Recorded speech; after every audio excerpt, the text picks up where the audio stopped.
up, everybody? This is episode 158, and I'm your host Omar, And I'm your co-host David.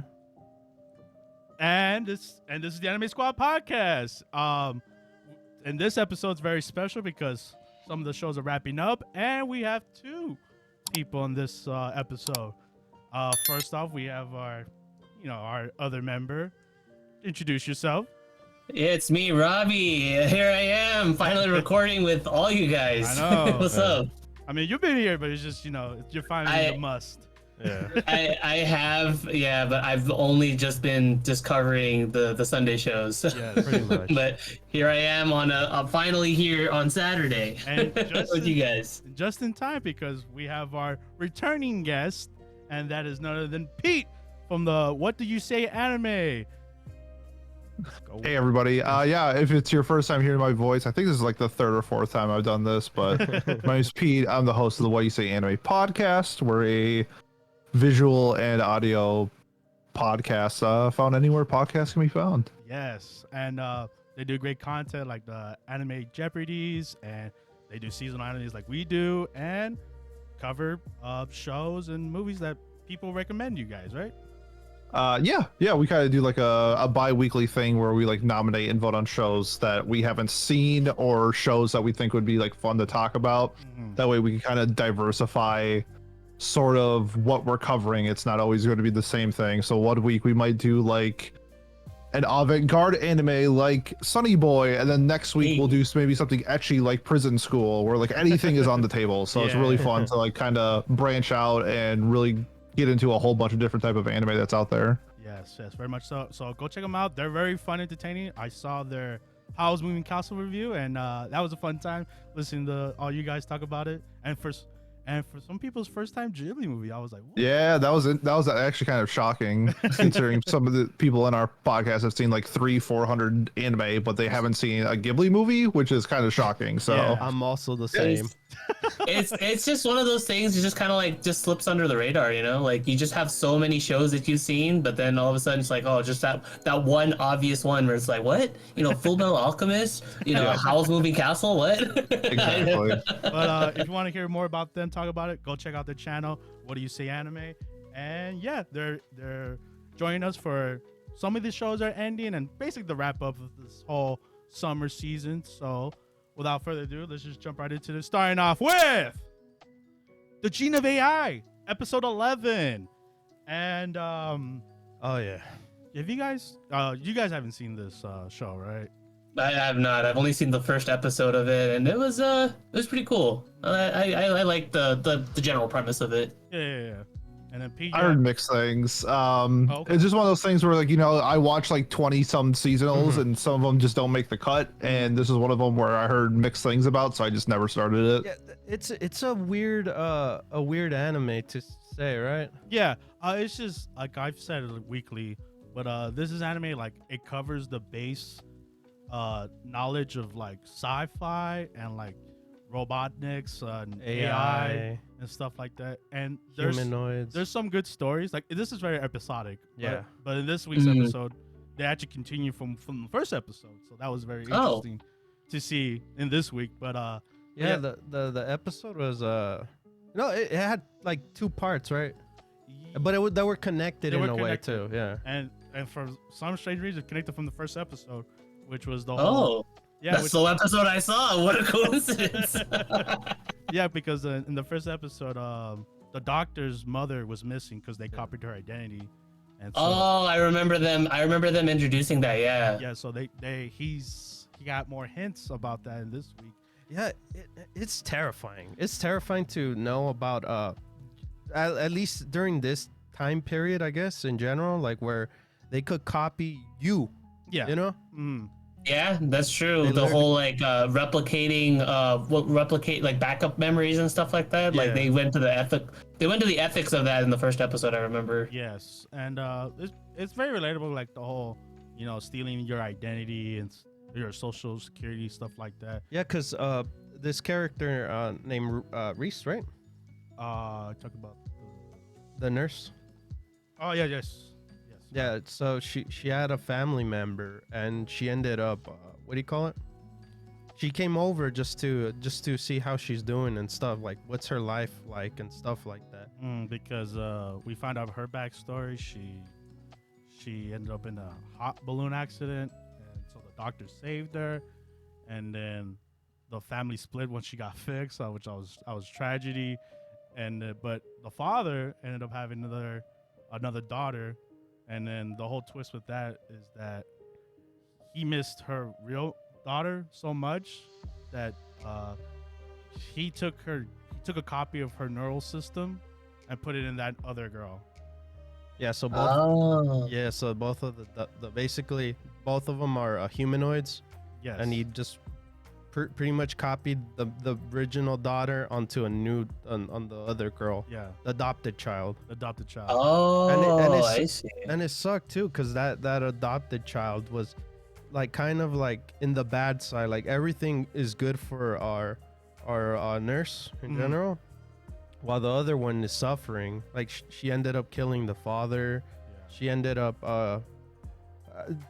her life was pretty much cruel for her. It's like in those stories where like, you know, like the relative that you never heard of finally shows up in your life, and they're always Right. like, you know, an assassin or like was in crime lord, stuff like that. It had that feel, but only in this case, she legit lost her identity, and she thinks that she is the nurse itself. Oh, okay. Yeah. So it was very interesting to see like that concept come back again, and I'm Mhm. like, damn, that would suck. And it was very like sad. So it's kind of like it's kind of like a Final Fantasy VII kind of sort of situation, Yes. right? Almost. Okay. Yes, very much Mhm. so with the whole Cloud and Sephiroth thing. Oh wow. So yeah, I'll go ahead. David. No, so yeah, I guess that was the major thing for them. And the thing with this series, this season in general, because I think there's gonna be a second season for sure. Maybe I Mhm. don't know. We'll see. I'm not entirely sure on that, but the fact that our MC himself is also having that same issue where, you know, in the beginning with the mom being copied, so there's two of his mom, you know. So that's the thing, like, He's pursuing that hint that he got from another AI, yeah, and in order to get that hint, he has to work for the super AI that gave him the hint, but he has to leave everything behind from in Japan that AI is pretty much like the Sybil system, kind of, you know, or Skynet Skynet. Mhm. terms. Yeah, There's because those advanced AI and robotics. Yeah, yeah. exactly. So throughout the series, we kind of see how these this what do you call it? This system works, you know. Right. But- And Yeah, and he ends up, I guess, with like his partner in a way, you know, since he's a doctor and a nurse. He ends up going to dinner, having a nice time, and then by the end, pretty much, hey, you're fired. yeah, I'm gone. Yeah, because he has to go. He has to leave Japan. and I can't take anyone because I need to go rescue my mom. Right. Okay. And that's where it ends off that episode. So I'm like, damn. I wonder how the next episode will be the last episode. Oh yeah, never mind. Yeah, my bad. Whoops, we still got one more. Yeah, Never we mind. still got one more episode with this one. Which I would love to give a closing statement, but I'm just like, damn. I wish it was this week, but it is what it is.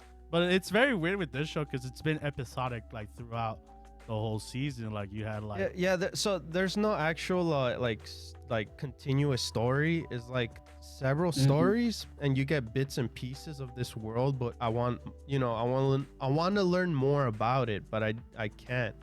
So sort of like Cowboy Bebop, where that one for the most part, where that show for the most part was very episodic, but it Yes. was like you get to learn more, you know, through like Spike's adventures and stuff like that. Sort of like with the war. and stuff. Okay. Like that. Yeah. And we barely got it, like barely now. You get me? Okay. So it was episode 1 and episode 2. We got to understand Sado himself, but not as much like that we wanted to, I guess, so far. Yeah, like there'll be episodes where he doesn't even show up, or Yeah. or he's barely like in it because they come to him in his But I guess the clinic. one thing about this show, it's easy to talk about it because you know every episode has a story to talk about it. You know. Yeah, That's the only thing I really enjoy about this show a lot. We could have conversations about AI in general if you want to have those conversations, right? Yeah, no, yeah, very much Yeah. so. Because I guess Robotniks. I mean, people like sci-fi, people like Star Wars, right? Yeah. Oh, absolutely. Or like one. It's basically three types of human, the regular humans, the humanoids, and the AI itself, and robot. No, four robots. Well, yeah. AI, Robotniks, kind of meshes. But yeah, that was the end of that episode. But yeah. Yeah.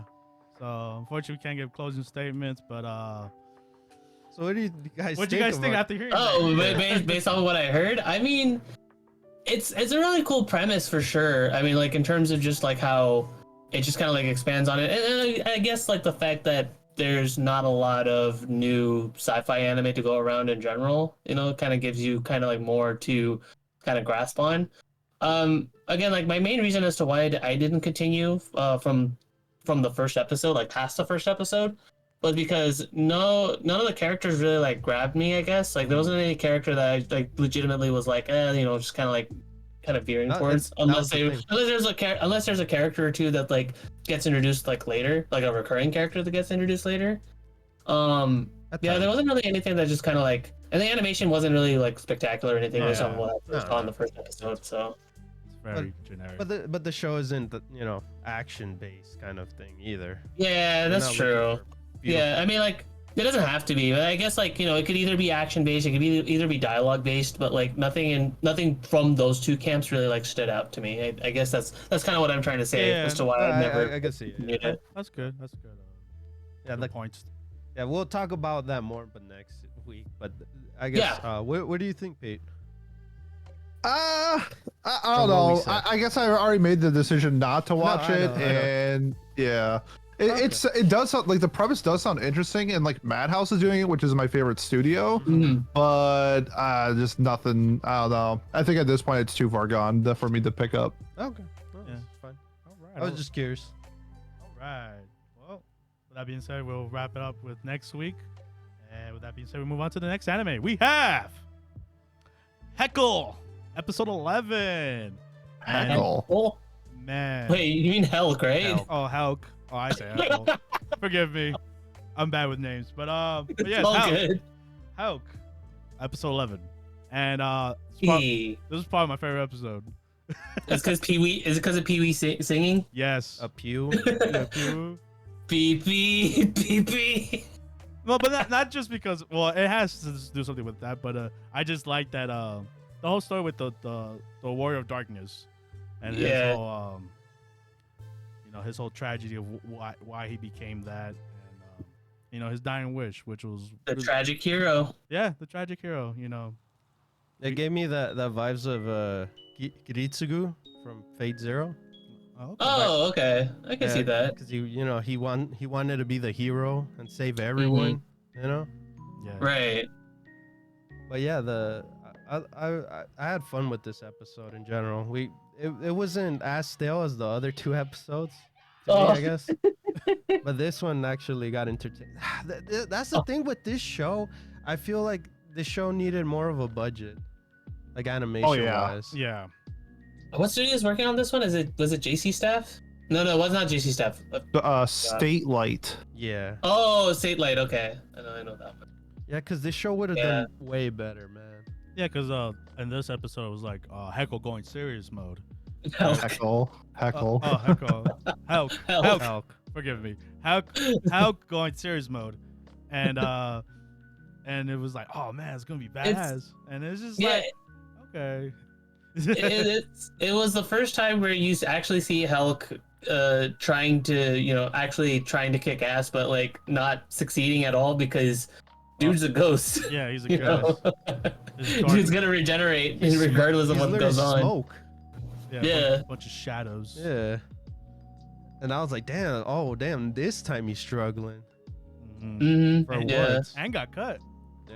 Yeah, he kind of reminds me like the dark hero or whatever. He kind of reminds me of Link from Twilight Princess, the Not the actual main Link that you play as, but the one that's from Ocarina of Time that you fight like the boss or whatever. Mm. He's supposed to be the Link from Ocarina of Time, but like he's just there, just kind of like as like a guardian, and you do like sword training with him, and then you later find out it's like, oh, or like they later hint at the fact like, oh, that's that old Link. Kind of reminds me of that, where it's like, oh, a generation's old like hero kind of thing.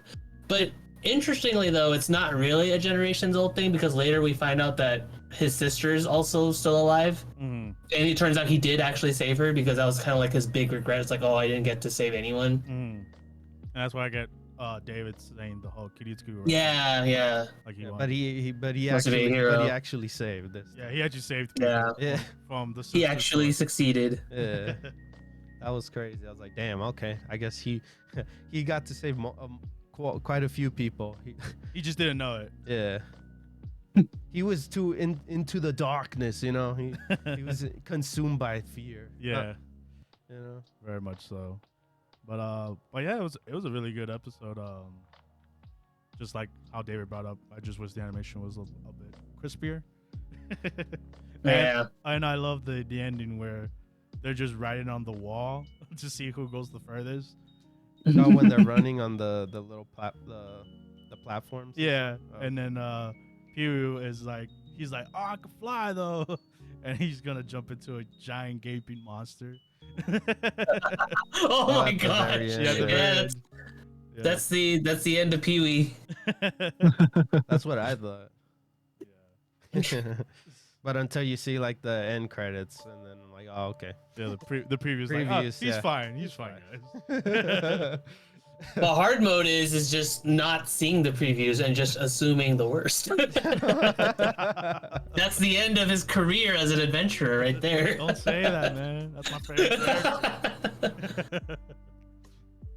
Oh my gosh! But yeah, Helck. I got it right this time. You did, you Yeah. did. I'm proud of you. Thanks, guys. Helck, 11.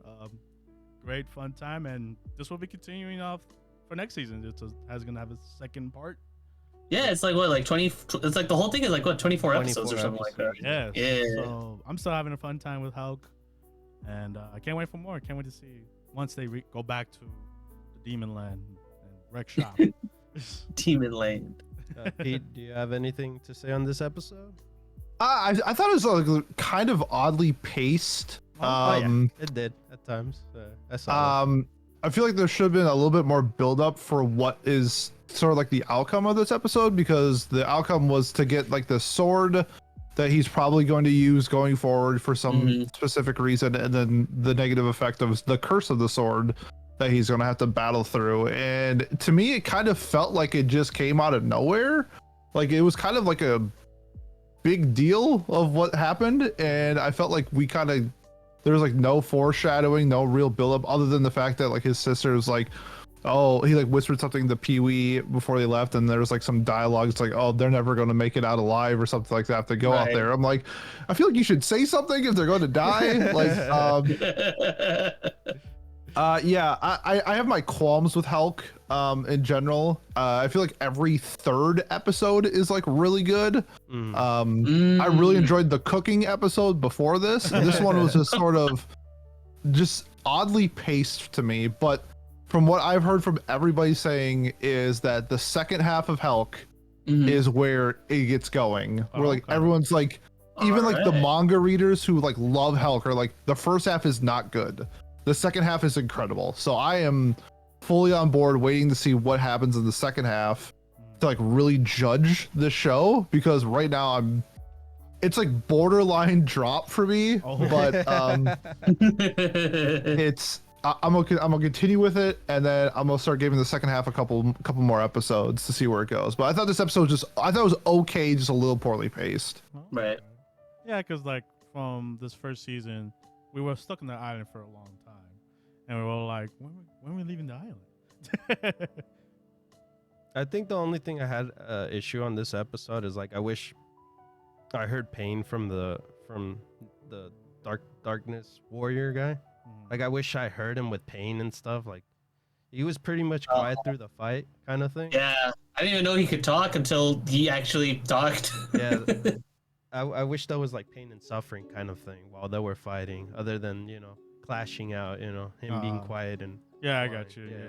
yeah. Yeah. That's the one peeve I had when it came to the fight. Of course, the art style too. I mean the animation too. But that's another thing that also came to my head right now.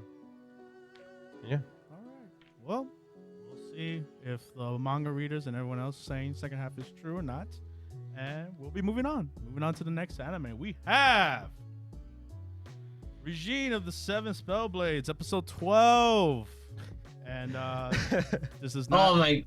I can finally talk about this in this podcast. Yeah, go ahead, Robbie. What do you think of this God! show? Why did you guys? Okay, I need to be frank with you guys. Why did you guys pick this anime to Be frank with Omar. continue? Well, Is it with you? Yeah, Omar, it is with you. yeah, I ended up keeping it because I thought the action was good. Because I was like, Oh my god, the my- action was good. yeah, man, I'm sorry. Like, do not tell me. No, that- it's all good. It's all good. I love to sometimes in any given season you kind of need to have an anime to just kind of knock down a peg. That's kind of what this is for me. I'm just like, and I'm just internally I'm just thinking, oh.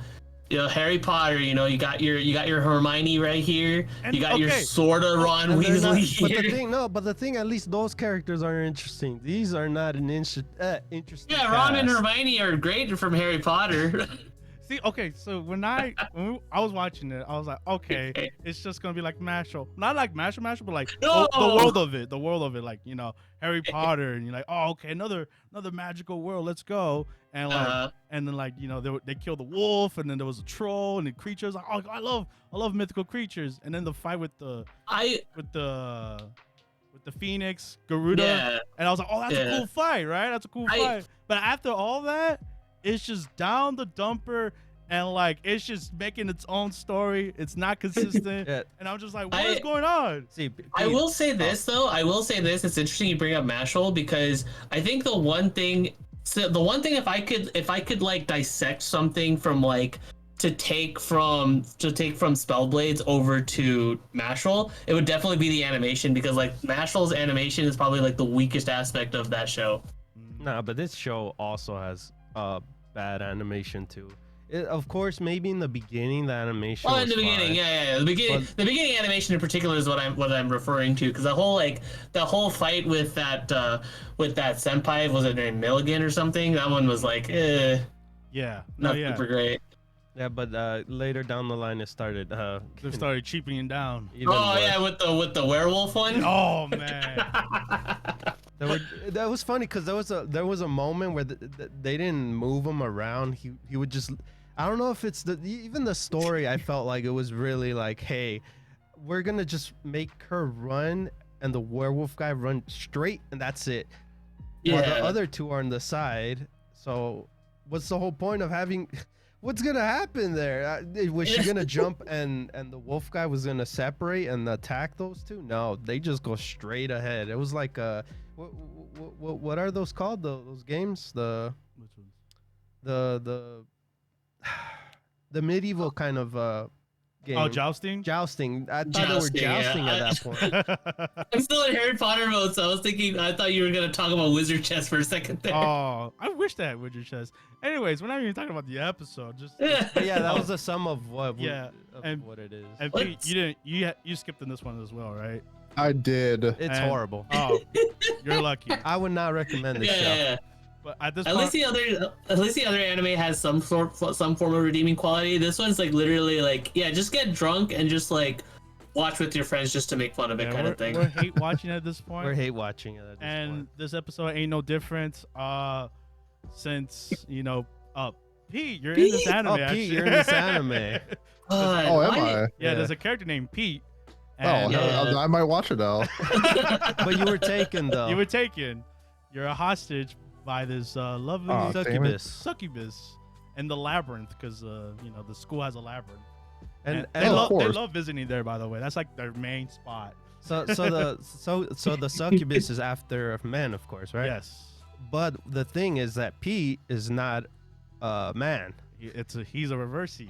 Yeah, he's a Wait, reversey that is either female or male. Yes. It's like Ranma Saotome from Ranma 1/2. But instead of like there being like a water, like a hot water, cold water trigger, it's literally like just random. Yeah. Just a going random back and forth between being a guy and being a girl. Yeah. Yeah. Like he'll sleep and then he'll like, oh, I'm a girl. But So yeah, that's the big problem right now for them too. And- They gotta get to him as fast as they can. yeah, I gotta get Pete out of there because if she finds out that she is both, she's gonna kill him. Yeah. And also, mind you, the succubus is also a fourth year student as well, because Yes. most of the cast in this are all students that, They're all for some freshmen. reason, are okay to kill each other. Yes, that's a rule in the school that we could die. Yeah, there's no such thing as school safety in this school. I love this excuse. This ain't Hogwarts. I love this excuse for the teachers not getting involved. They're like, we can't search for anyone missing until after a week passed by. I'm like, what? Well, it's At okay that though point, they're because dead. it's okay though because the school staff turns out are the main bad guys Yeah. because they're the ones that killed. They're the one that killed the MC Oliver, Yeah, his mom. yeah. They conspired to kill his mom. And that's the thing too with this show. Like they brought that storyline, and we have not gone back to that. I'm like, No. Oliver, when are we gonna go back to killing the teachers? No, never. Okay, we gotta go rescue Pete. I get it. Yeah, because one of the teachers is also like Missing. missing too. Okay, he's dead. Yeah, but Yeah. also that another teacher is also father to one of the of Oliver's friends, so we don't know if what's his name, McFarlane, the teacher. Yeah, McFarlane. Yeah. What's her name? Silly. The girl. Oh, I thought you were gonna say Seth MacFarlane. I forgot what's her name, Rabbi. Which one? Wait, there's. the curly blonde hair girl. Oh, Yeah. sure, that's But like yeah, the her. one character I can't remember. Oh, no. Mitchell, something like that. Yeah. Shella. Her name is Shella. I remember. Yeah, she was Shella. Yeah, her. But yeah. So I'm curious. I'm still waiting for that moment where our MC kills the father of her friend. But again, that doesn't happen in this Oh, episode. man. Not this episode. This episode is like, hey, we This- should not go in the labyrinth because they already sent a group in there. They're like the elites, so they got but it's this. our friend, though. And they're like, it's Pete though. It's Pete. And they're like, you're right, it is Pete. And they're like, I'm going in. And I was like, what? You sold your soul to the devil? How could you? And they're like, she could help us. She's a third year. And I don't know what the years mean either way. And they're like, I don't There's either. no explaining anything. and they're like, well, I knew you guys were gonna go, so I'm already ready. So let's go. And I'm like, why did we just agree to go? Why are we having this pointless conversation? No, and I don't know what any of the years mean. I don't know. Like, apparently, it's interesting that you brought up the Garuda fight with how hyped that was. But I want to mention that in the Garuda fight, there were students dying left or right. Yeah. But by the end of it, they said, "Oh, thank goodness nobody died." No one important, Robbie. No one important, right? like I literally saw this giant monster slit like a dozen kids' throats. Yeah. And it's like, oh, thank goodness nobody died. No, we all they're- just went out with minor injuries and scratches. They're okay to die It's like a because Monty Python sketch. right. They're okay to die because they make fun of one of our group members. Oh yeah, they're racist. That's Yeah, why. exactly. Yeah, so the labyrinth is the way to go, man, because the school doesn't exist. Yep. But yeah, how did you enjoy that, Pete? that was a lot to take in for somebody who's seen 0 episodes. Like I said, just if you're remotely interested in giving this a shot, I recommend literally taking some shots and then watch it. Good to know. Don't. It's a skip. And you guys are listening. It's a very skip. And if you're in it with us at this point, We still got one episode. no, 3 episodes left. I'm 3 not episodes? not entirely sure. We'll see. From what we saw on Mao, it was like 15 episodes. Because they announced that it was 12, and then like a week later, like actually it's 15. It's like what? Yeah. Why- How do you Why not know how many confusing. episodes your show is? Yeah. Why doesn't this happen to better anime? I don't know. Right? I don't know. I'm very shocked that you are, Robbie, but hey, This is continue on next season. We'll see what We're already in this deep. Might as well. We're God. hip deep in this one. So far, this is the lowest out of all our shows. Yeah. Oh, absolutely. Yes. But with that being said, we'll move on to the next anime. We have Temple, aka TenPuru, episode 12, the final episode of the season. And Well, that came out today, didn't it? yes, did you? Oh shit, I did not. I thought it came out. I thought it comes out tomorrow. No, it's a Saturday anime. Oh shoot. Well, I'm gonna spoil the crap out of you for this. Either one. that or you want to. I don't No, know. it's fine. It's fine. It's fine. Okay. But yeah, Yeah. TenPuru. Context. Well, I guess you could. What do you think of TenPuru? Oh, from everything that I've seen so far, Yeah. I like it. I like it. You know, like sometimes we just need a not so serious, just like harem ecchi anime. You know, like watching this, like it kind of reminds me as to like why anime like Tenchi Muyo and stuff were as important to my life as they were. You know, like you gotta just have that anime that you just don't really care too much about. You know, like not in terms of like what it is, you know, but just kind of like the fact that it doesn't take itself too seriously. The fact that you could just kind of like just relax, just kind of like watch, you know, just pick your best girl, just trying to like pit them to see kind of like, you know, who gets the most amount of screen time with the main character. Which, by the way, I've only mentioned this candidly to David, but the main character Akagami is basically a male version of Tomo Aizawa from Tomo-chan as a girl. Oh. I'm sorry for any listener or viewer if that idea has sullied your mind forever, but I had to throw it out there. Every time I look at the main character, I think of Tomo. Yeah, no, What are you doing here? Yeah, he has a very similar design to her.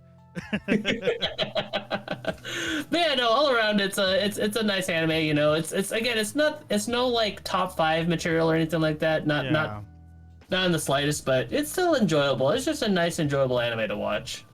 And Pete, you haven't seen this one, right? Or- Yeah, I have zero interest. I do not like ecchi anime at all. That is So fair. okay. That is fair. it's you gotta do something else. To me, it just looks really generic. Mhm. And you gotta add something to it to get me intrigued. And from what I've seen, I don't think it does that. Pete, I don't blame you in the slightest because I remember before the big isekai boom, that's the way I was with harem anime for the longest time because I remember like in the early 2000s, like early 2010s, late 2000s, for whatever reason to me it felt like there was like one new ecchi anime after another come For out. sure. And I got burnt out from that genre completely. And then, like, of course, Isekai took over, and then that became like a whole big thing. Still going strong to this day. So Yeah. nowadays, it's like the occasional ecchi anime and stuff. I'm cool with.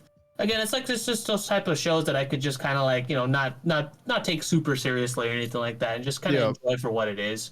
Yeah, that's me with like slice of life now, where like if I want to like shut my brain off to something, I want it to produce large amounts of serotonin, Yeah. and that's what I get with slice of life anime. Hell yeah. Nice. But yeah, Take a toast to that. what do I say? I mean, To the episode. oh yeah, the episode. Yeah, the episode. Yeah, go I was ahead. about to get a review of it. No, But yeah. We're not But yeah, done. episode 12. Basically, Mango Yuzuki, she's like, damn, I'm overworked. I don't know what the main goal is anymore. And then the head. She pretty much lost her way, pretty much. Yes, she was like, what is she fighting for, right? Yeah. And the head nun saw that, and she was like, I'm not training you no more, and you have to find the answer why. And so she was like panicking and stuff. She was like, oh my God, why is she not training me no more? I want to be like my mom. My mom was the best. I got to be like my mom. And that, if you could see where it's going, you know, Akagami is like, you don't have to be like your mom. You could just be you. You're already good enough. You're the best. You're the strongest person I know. All that stuff. And the thing is with I guess what Kiki herself basically said, like she kind of like she already saw what these two characters are in general. One likes the other character, and the other one's trying to gain where the mom is at, right? Yeah. Like, Yeah.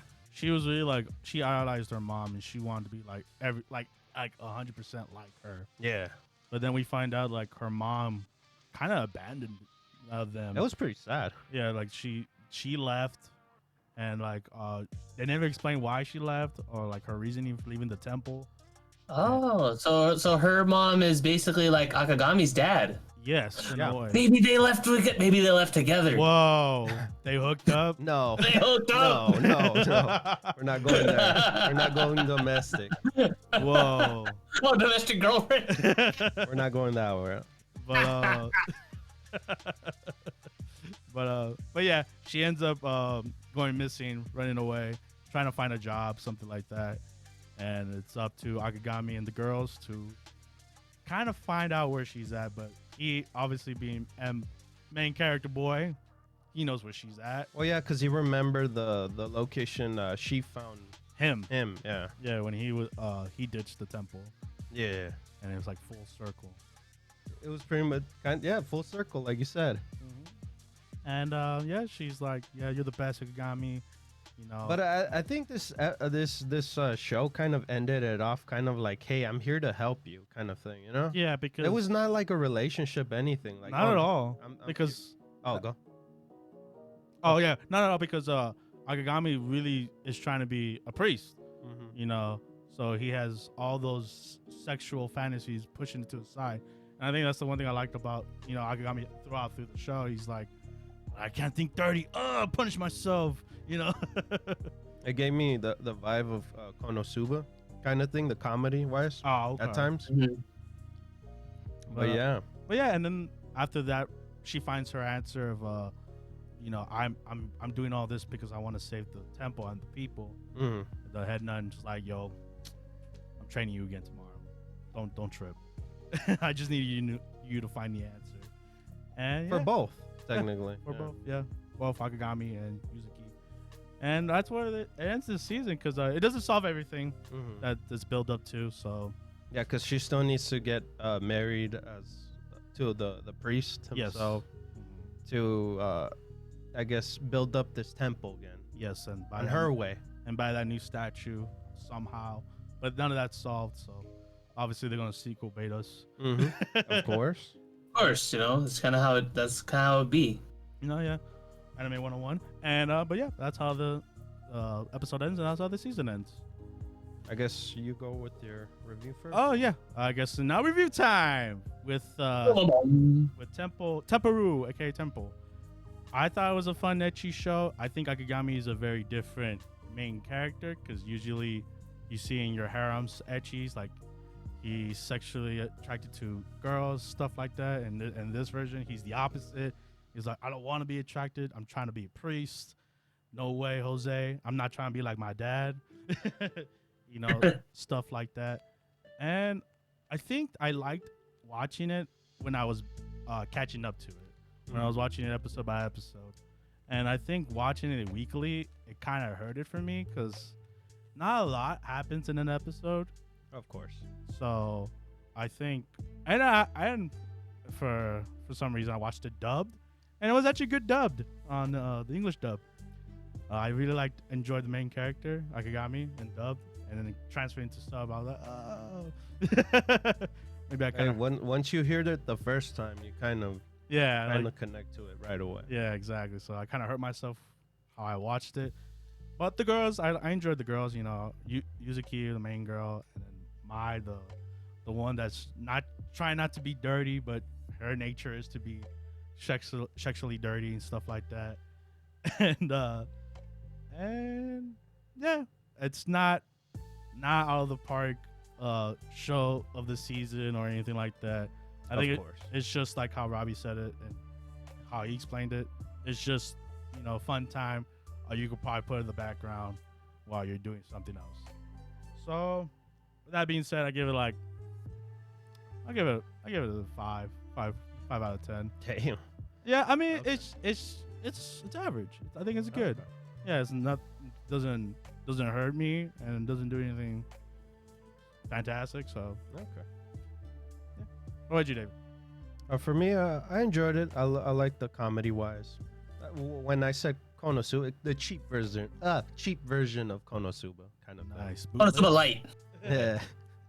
But yeah, it's fun. I enjoyed the characters. Of course, you know, the quality of the show is not the best, but you know, it's fun for like, I guess the one time kind of thing. Like watching it this season, I think was fun.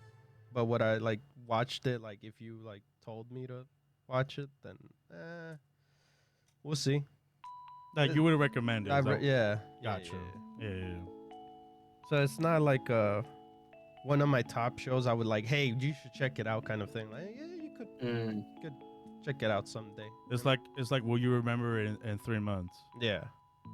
And the answer will probably not. But yeah. And yeah, I'm gonna give it a 6.5. Oh, okay. Yeah. Mm. Yeah, more nicer. But Robert, what would you rate it since you technically kind of finished it? I'm only missing like one episode. I'm kind of in the same boat as Omar, where it's like it's inoffensive, like it's just one of those. It's definitely one of those shows where it's like, you know, had it not been like playing this season or whatever, like had I not been keeping up with this anime like season to season or whatever, week by week, probably wouldn't watch it really. But the fact that I watched it, you know, it's pretty good. Like it's okay. It was okay for what it was. Again, nothing entirely to just kind of like just make it stand out or anything like that. Rating wise, I mean, I already said my piece regarding like Akagami and like you know the other characters and stuff. I'd probably be like 5.5 for me. Okay. Like it's average, but like I think the I don't know. I'm kind of leaning towards 5.5 for me. Realistically I should give it a 5, but you're being nice. I'm being nice, you know, just 0.5. Gotcha. Maybe the next episode might sway me to a 6, maybe.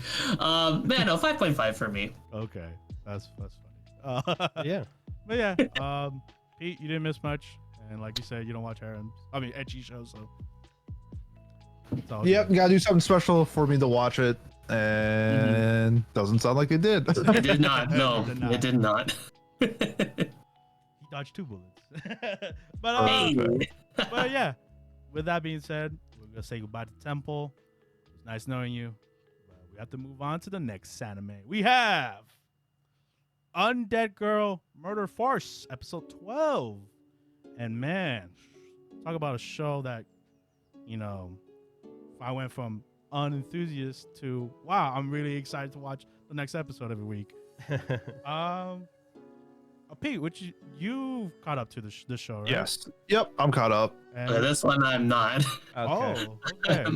I'm 7 episodes in, I think. So I got up to Lupin. And then like the whole thing where Lupin found her head. But that was it. Oh, okay. But yeah, I was gonna say, Pete, what have you thought about it this far?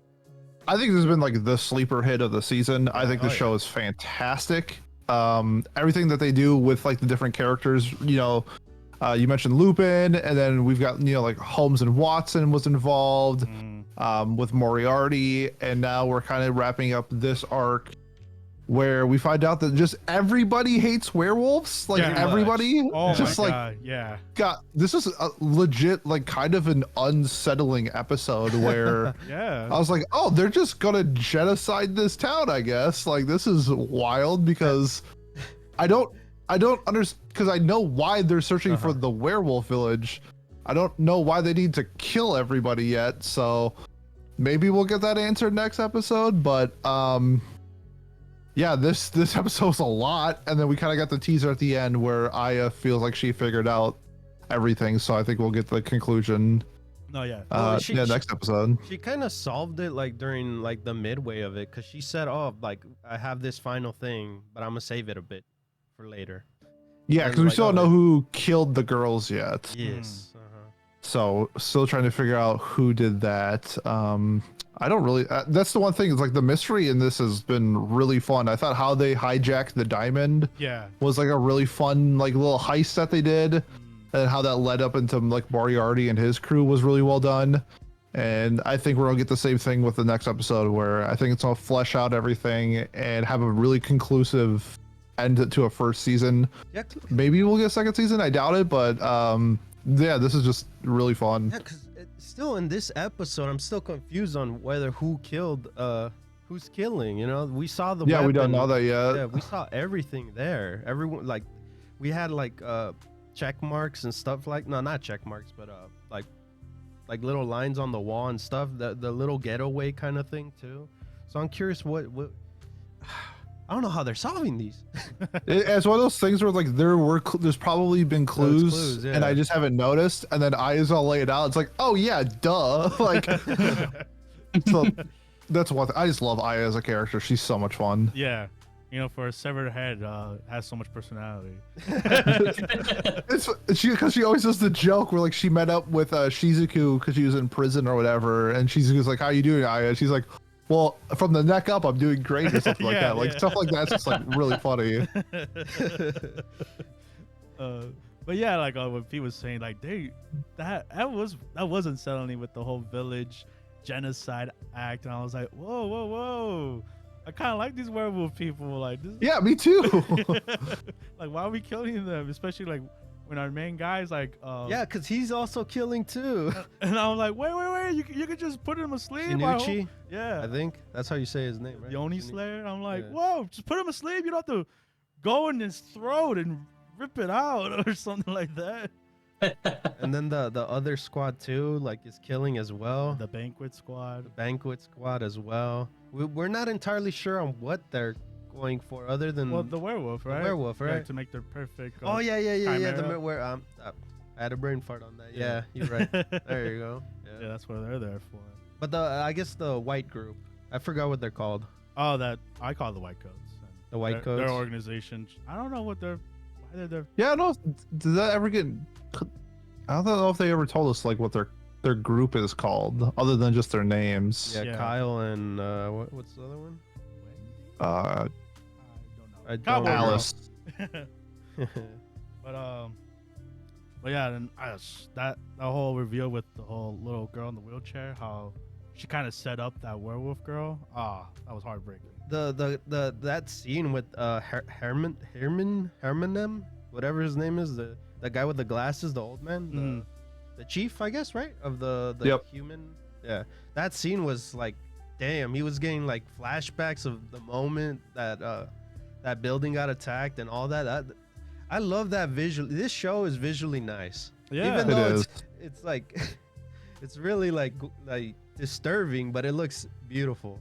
That's what I love. See, this is where shows need to get more animation like this, you know? yeah. I wish if everything was equal, right? Yeah.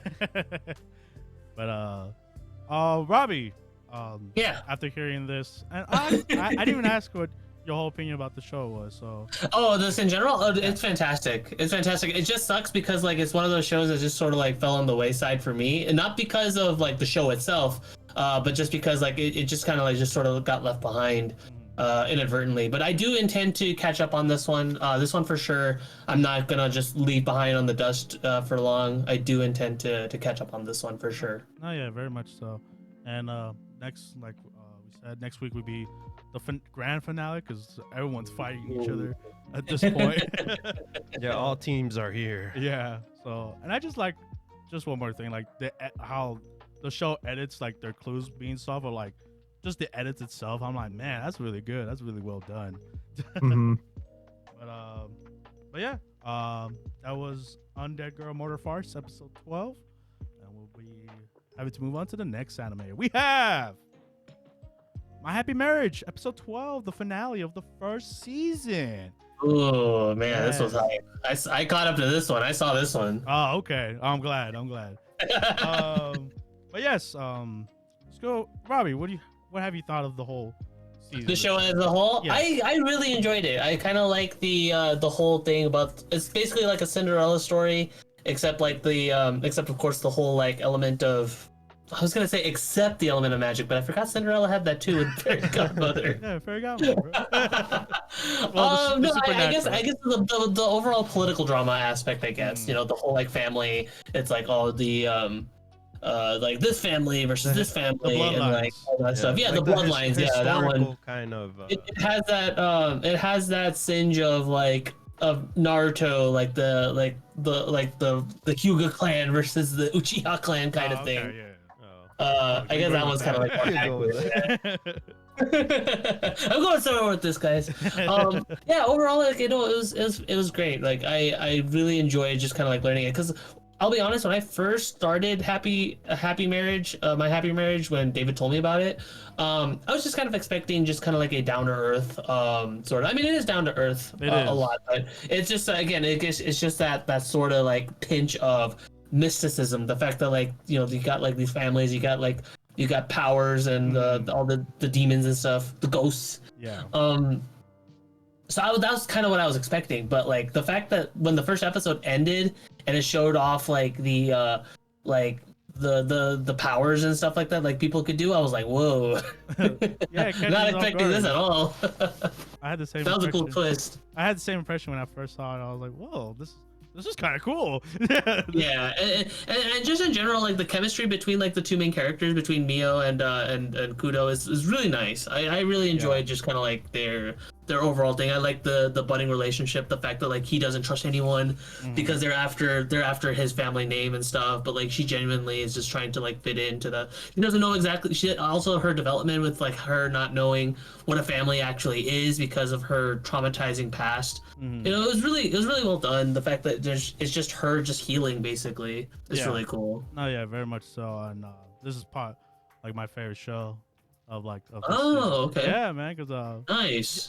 when you watch Miyo like suffer and all stuff, you just want to like jump in the screen like, yo, I got you, I'll protect you. But obviously Koto's doing that himself, and thank God someone's protecting her.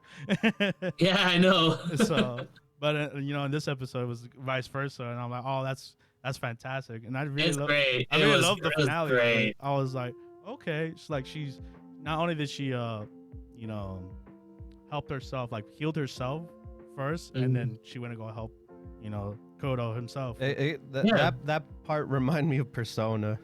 What was inside of her at the beginning, you know? Oh, okay. That was her inner kind of Oh demon. yeah, going into her, like his palace, just trying to a shadow version of herself. Yeah, that's how it felt at that moment. Yeah, that's true. And she was breaking herself out of it, you know? Yeah. At least that form of her. Oh, Pete, what have you thought of the show? I know you were very excited to watch My Happy Marriage. Oh yeah, this is probably tied for my anime of the season. I absolutely loved like almost everything about the show. Okay. If we're talking specifically episode 12, I did like how we finally got to see Miyo sort of her true sight power, like what that entails, and it's confirmed that we're getting a second season. Yes. So Yes. I'm intrigued to see how she continues using that kind of with Kudo's, like, you know, his military standing. I'm assuming that we're gonna get some more dynamic between that. I'm assuming the Emperor is going to get involved more as well, since that's kind of the whole reason why we had that drama in the middle episodes between like the two families. I was curious. So it wasn't the Emperor when Miyo did the explosion thing and he ended up getting hit by it, or it wasn't him? Oh, you're talking I about don't the old think man? the Emperor has been shown in the first season. So like the reason why she went with they lost the battle for her, but the battle was because the Emperor told that family to essentially like take her under her wing and show her like her power, and like she can't see Kudo anymore because the Emperor told them to, but then at the end they kind of like went against the Emperor's wishes to save Kudo. Well, I meant the ninja guys, the ninja black outfit guys, and then there was an old man. He went to create the creature bigger at the end, and Miyo just kind of EMP'd him, and that whole place got burned with the thing. Oh, I don't know if that was the Emperor or not. Oh, okay. I was curious. Who is that? The Emperor's the guy when he was like oh, we're gonna have to, confront them more. So it was just a random guy, right? Yeah, I would think it was Okay. just like people just after Miyo. I imagine. Okay, that's I can definitely see that guy, that the bad guy one. I could definitely see him having some kind of significance, but like now it's kind of hard to tell because they all kind of blew up in that cave. Yeah. Yeah. But like the one thing that I like, because I'm a sucker for romance, love romance. The thing I really enjoyed about this was that when we kind of got past the initial introduction phase where they decided like they're going to progress with this sort of arranged marriage type of thing, that they had a lot of faults in their relationship. Yes. Like Miyo Oh, was yeah. like Miyo was so happy to be accepted that she was like working herself to death because she didn't want Kuro to like see her as anything less than perfect, like to the point where she was like literally like collapsing from Yeah. working so hard. It was funny. And like I felt it the same too, where it was like a chain effect. Like one caused another pain while causing the other pain, but they didn't want to cause the pain. It's just- exactly. it It's just like happened. it wasn't ill will, but like I think Yeah. that's like the part of marriage where it's like, you make sacrifices for the other people, but like you also need to understand your limits. And I really enjoyed that aspect of the relationship as they were working through it. And yeah, I mean, I could ramble all day about this, but like the show itself was wonderful. I love the beginning drama. I love how a lot of things were sort of progressed. I do like that there's still like a lot of issues on the table that they can answer with more content, and we are getting more content. So just an overall great story, to be honest. I guess in that episode in general, I kind of like the cousin. I guess just gave up on Miyo. Like, yeah, go save him at that point. Oh yeah. I felt like quick. I guess. I guess because since Miyo really wanted to do it and he could see that in her, he was like, why am I gonna fight her about it if this is her wish? I wish Because we gotta- they're not bad people. No, they're not. Like Yeah. the emperor is telling them to do this. Like I just wish we got a little bit more of him. That's what I meant. Like, 100%. yeah, like get a little bit more of his story. Like why is he this much? We got like a little bits and pieces of it, but I wanted to know more of him. Yo, his clone jutsu fighting technique with the guns. Oh yeah. that was That was amazing. sick. I might I say. will- Oh, go ahead. Bro. Sorry. I will say this though, we need a run back between Kuro and Tanaka. We need them to face off again. Yeah, that was for Without Miyo being there, because Yeah. that's how he won. I know, He he used cheated. Miyo. I was used so Miyo. upset when I saw that. I'm like, come on. like it was smart, but he cheated. Hey, man, He that did, tactic was absolutely. crazy, yeah. I respect it though. Like It's play to true. win. Play to win. Exactly. You play to win, and Win at any cost. Yeah. But I wanted to say one more thing about it. That fight was amazing for this being a romance anime. Like it's so like another show we were covering, the Ring of Seven Blades, like had nothing compared to that action scene alone. So I'm just like, wow, that's incredible. Yeah. But yeah, that was, I gu's we basically talked episode 12 and No, yeah, they pretty much woke up from the dream, and then yeah, we it was kind of like a Rapunzel. He woke up the prince in a way. Yeah, a little bit. Yeah, Sleeping Beauty or whatever. pretty much. And yeah, and like we said, we're getting a second season, so we're gonna see how their marriage works out. And yeah, closing statements, reviews of this first season. Obviously, I go first. Yeah, go ahead. My happy marriage. Just from the preview alone, I was really excited to see it. I was like, oh, this is just a wholesome romance anime, and some up and downs. I can't wait to watch it. And animation looked amazing. But the thing that caught me off guard was the whole supernatural element and the amazing fight scenes they had, which was all pluses. When I watched it, I was like, man, this is actually really good. And just like I said earlier, Miyo is like something I want to protect my whole life with, and and it's just her struggle of like trying to like not let the past eat her, and like trying to overcome the darkness in her. It's just really well done. And then Gojo, himself. He's, he has his problems too, and but like, both of them trying to fix each other. I think that dynamic itself is really amazing, and the side characters were fun too, like the maid when she was helping out Miyo when they first encountered, and the sister. I really like enjoy watching them. So there's not a moment where I'm like bored or anything. And again, that we're getting second season, I think it's really amazing. So I cannot wait for more. But my overall rating, I give it a 8 out of 10. I really enjoyed this anime a lot. So hopefully not that long wait for it. Mm-hmm. I guess with me, basically, I guess, can you say arc or the whole family part, beginning part? I really enjoyed. I love the. Yeah.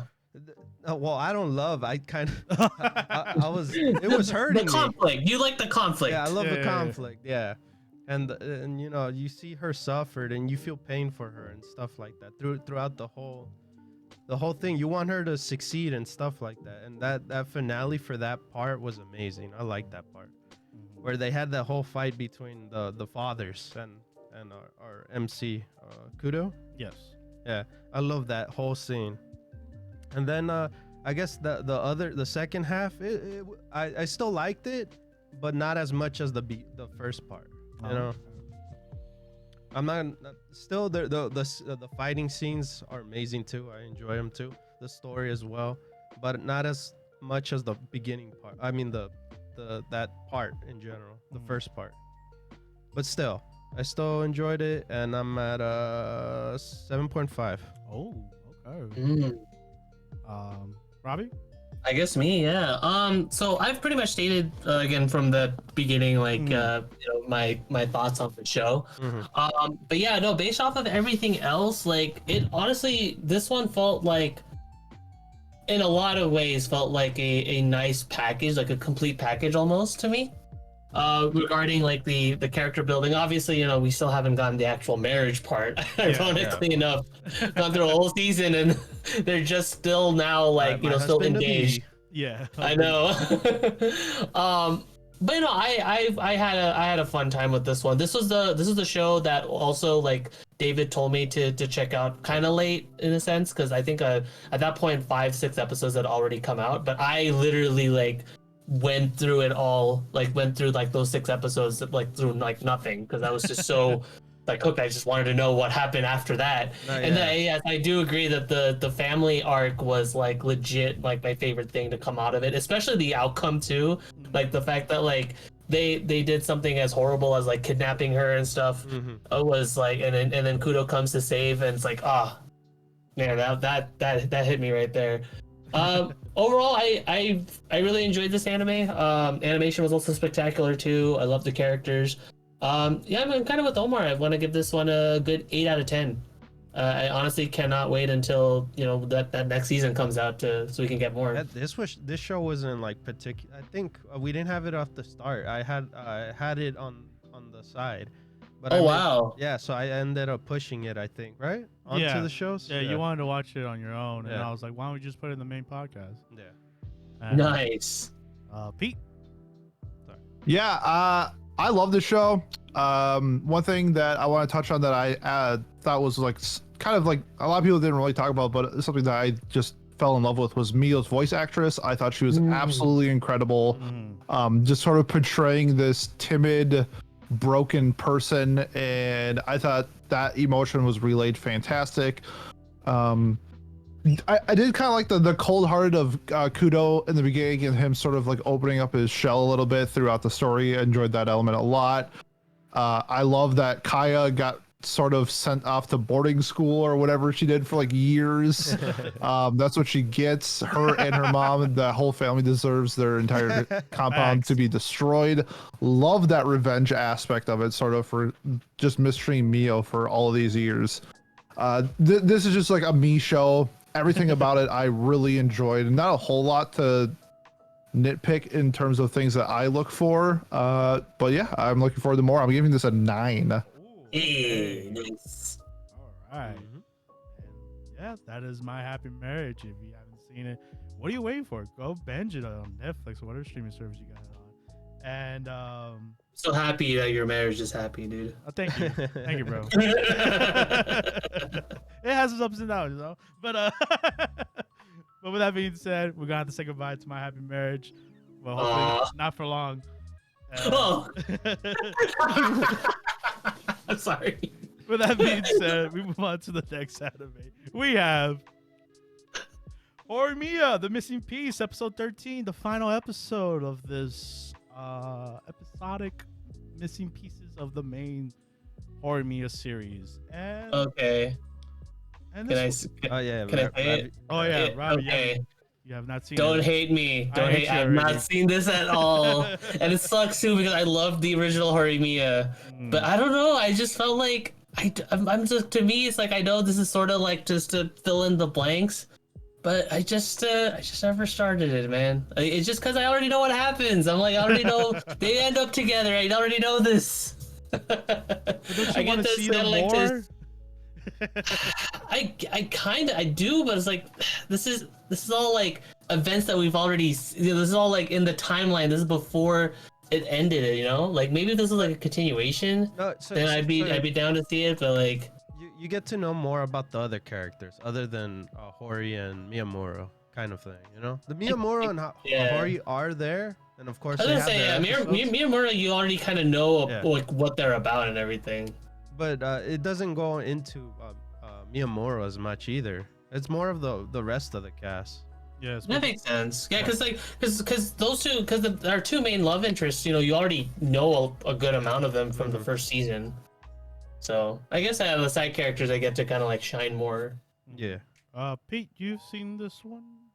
I have. And I actually thought the last episode was one of the best Horimiya episodes just in general. Ooh. Okay. I loved how they concluded it. They did a really cool thing where as Oh yeah. they're kind of showcase like slide showing through like the second year into the third year, the music progressed. I thought that was like a really cool element of it. It started really quiet, and then as Hori was sort of opening up, it got louder and louder, and that was really cool. This episode was fantastic. The series was really fun.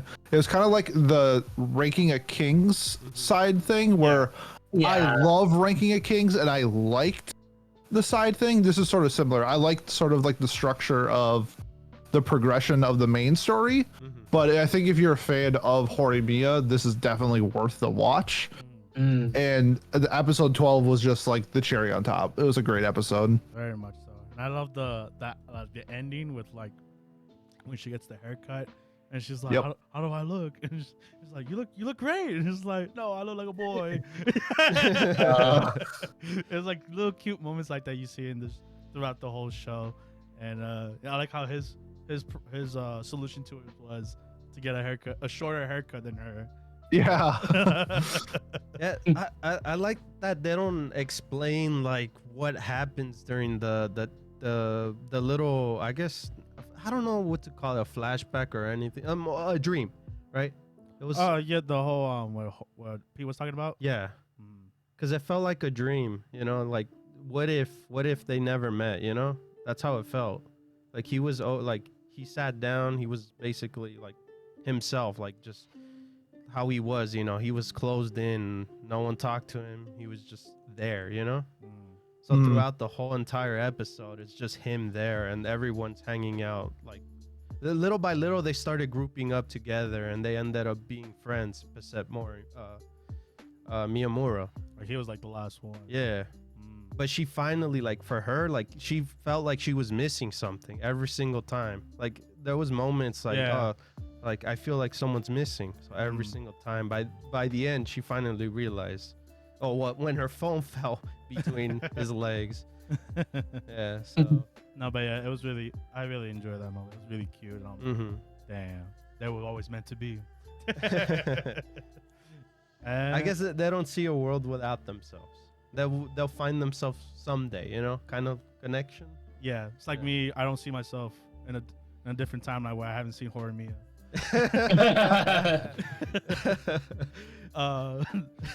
But yeah, this episode was fun and just I love the beginning where like Sengoku, you can't lift this box. Are you that? Yeah, that was great. And like literally everyone Everyone else. can lift it, and I'm like, my God, that's embarrassing. You know, like just I like, love the comedic moments in this show. It's so amazing. That's Yeah. what made this show so awesome too. Other than the cute stuff between Miyamura and Hori. yeah, it does both. I think Yeah. it does both really well in this side content. But with everyone, yeah. Yeah. Yeah. But yeah, that's. You want anything else to add to episode 12, David? No, we covered it pretty much. It's more of a visual kind of thing. Yeah, You know? very much so. So, but yeah, that was episode 12, and we'll just go straight to reviews. Mhm. Horimiya, the missing piece. Like Pete said, this is very like last seasons of Ranking Kings, the Treasure Chest of Courage. It's like if you love the show, the original show, you will definitely love this show, and it's just more content and like characters that didn't get a lot of shine in the original get their shine here, like Hori's family in particular. I really love their dynamic, and we get to see like a full episode about them, and I was just like, this is fun. Just characters that you didn't think you were like. Me personally, Sengoku, I'm like, I don't like this red hair guy, but he had so much shine in this series. I'm like, yeah, you know what? I enjoy him and his dad. And definitely they expanded more with Hori and obviously Miyamura, the relationship, and just being a couple, honestly, high school couple. And I like reminisce of like my high school years and stuff like that. And their opening I love their opening. It's fun. It's just a fun time watching this show. So yeah, I had a great time, and I give it an 8 out of 10. It's amazing. David? Yeah, for me, I really enjoy it. Like, what I'm gonna go off with what you said, but like in a Blu-ray, you get the main dish, and then you get the extras. Is the extras content? That's how it feels like the show. Well, this part, you get the extras of what was missing, the deleted scenes, kind of way, And I really enjoyed this missing pieces, and all the characters I got to learn more about, other than the main. The family was amazing. I love it. I like how Miyamura ends up like being part of the family. He's so welcome, into the family. Well, he was welcome. Hori's family? Huh? Yeah, To Hori's family, my right? bad. Yeah, okay. Hori. My bad. Who else? The only character I still didn't care that much about is Shu. Oh, why? I still didn't care for it, man. She was, if I recall, she is Hori's brother, right? No, Shu's the green hair guy. Oh, that's, Oh, I remember him. Yeah. Yeah. Sorry, it's been a few years. Yeah, like all the characters I enjoyed except Shu. man, you know. Yeah, even this new missing pieces season didn't have you warm up to him, huh? Yeah, no. You didn't even get with that girl. No, the girl wanted him. Oh yeah, that's true. But she never went out. And No. told him. They never filled in that piece. Yeah, that's funny. But yeah, I think my rating wise is 8.5. All right. Okay. Yeah. Pete. Yeah, I'll keep it short and sweet. I really enjoyed it. I liked some of the extra parts. I really liked finding out more about Hori's mom and dad and how they got together. That was yeah. a really fun episode. And just seeing the cast together again is just great. I really enjoy Horimiya. I just like the structure more of the parent story more than the side story, but this was still a pretty well done missing pieces. I'm gonna give it an 8. Nice. Mm. Nice. We're basically all on the same page here. Oh. And Robbie, will you check it out now that if you heard of this? Oh, they're gonna ask me to rate it. No, I'm not gonna ask you to Well, rate it. I can make up a bunch of details. Yeah, I'll definitely check it out now because if you guys are recommending it, then like yeah, no, for sure, I'll definitely give this one a watch. All right. We got one. 'Cause again, I enjoyed the original. I enjoyed the original Horimiya, so this one was yeah. If you guys recommend it, I'm gonna give it a shot. All right. Well, that being said, we're gonna have to say goodbye to Horimiya, the missing piece. It was a fun ride, and I'll be missing forever now. That one piece in your. I need to pick up those pieces again. Put in the original Horimiya. Make it 26 episodes, 24 episodes. Oh god. But yeah. With that being said, we move on to our next anime. We have Duke of Death and His Maid, Season 2, Episode 12. Episode 12. Now this show's going into time travel. Finally, More. I mean, they did mention that they were going to be doing some time traveling, but we finally get to do some proper time traveling. So Except that's for really cool. except for one guy. Because the rest did go time travel except one. And there's the one that's trying to murder Daleth's sister. Oh, you mean Nico? Oh, yeah. I mean, like, he said one guy, and I'm like, wait, you mean Walter? No. Maybe he wants to go back in time to murder his elder brother and be like, I'm gonna be the first. I'm amazed he hasn't done that, or he didn't sneak his way in there. I guess so, yeah, but in reality, I mean, like, he doesn't really have much else to really do other than like, oh, I want to be tied to you, brother. But yeah, the episode was I enjoyed it. I had fun on that episode. Mm-hmm. The fact that well, of course Nico, and it was crazy that moment. I guess at the end of that battle, like, oh, that I guess is Daleth. I mean what's her name again? Sade. Sade's sister. So he let her join. He let her join. That was weird. Yeah. I thought he would have grudge on her or something, like, because it's related to the sister. But I guess maybe, I don't know. What did you think? I guess I kind of just saw it as kind of like a test, I guess, just to kind of like see, oh, can I go back in time? And it's like, yeah, I can go back in time, and just kind of like just gauging the situation in general. Not really. Oh, let's kind of get this out of the way right away. It's like, no, like it's more so, oh, this is gonna be my first test to actually get this done, kind of thing. So that's kind of how I saw it. Well, no, I meant the thing between Daleth and Nico. Like, What do you mean? So she let her just join the school, like, whatever. Yeah, I mean, because he mentioned that, like, oh, you're not Sade, you're just you just have something, I guess, related. I guess he doesn't really want to keep that. Oh, you're the sister of the one that cursed me. Yeah. He doesn't want to keep that. He doesn't like he holds grudges, I guess. I didn't really care too much about that. I mean, I guess it is kind of weird that he just kind of like he just sort of let them just kind of join. Yeah, that was the weird thing about it. That episode. Yeah, I mean, I guess at this point, I mean, like, I'm not really all that surprised. Honestly, I'm like, okay, well, I guess anybody can really join. Like, ever since like Walter and Viola joined, because okay, let's be real here. Does Viola have any reason to actually be here in this school? Hey man, that outfit looks cute on her. Apparently, There that's you what go. she said. There you go. That's what it is with Sade, with Daleth, and the yeah. If anything, it's like, okay, I guess anybody can join now. Maybe this purpose of this school is just to get Zane and Zane in the school. That's why he's like, get everyone he likes so he could stay here. I guess so, yeah. I mean, that's kind of a really good way to put it, honestly. Yeah. But yeah, the of course, Nico isn't invited to go to the past with the other four, and I guess I think the biggest thing in this episode, well, it kind of goes back to what I said back in the past.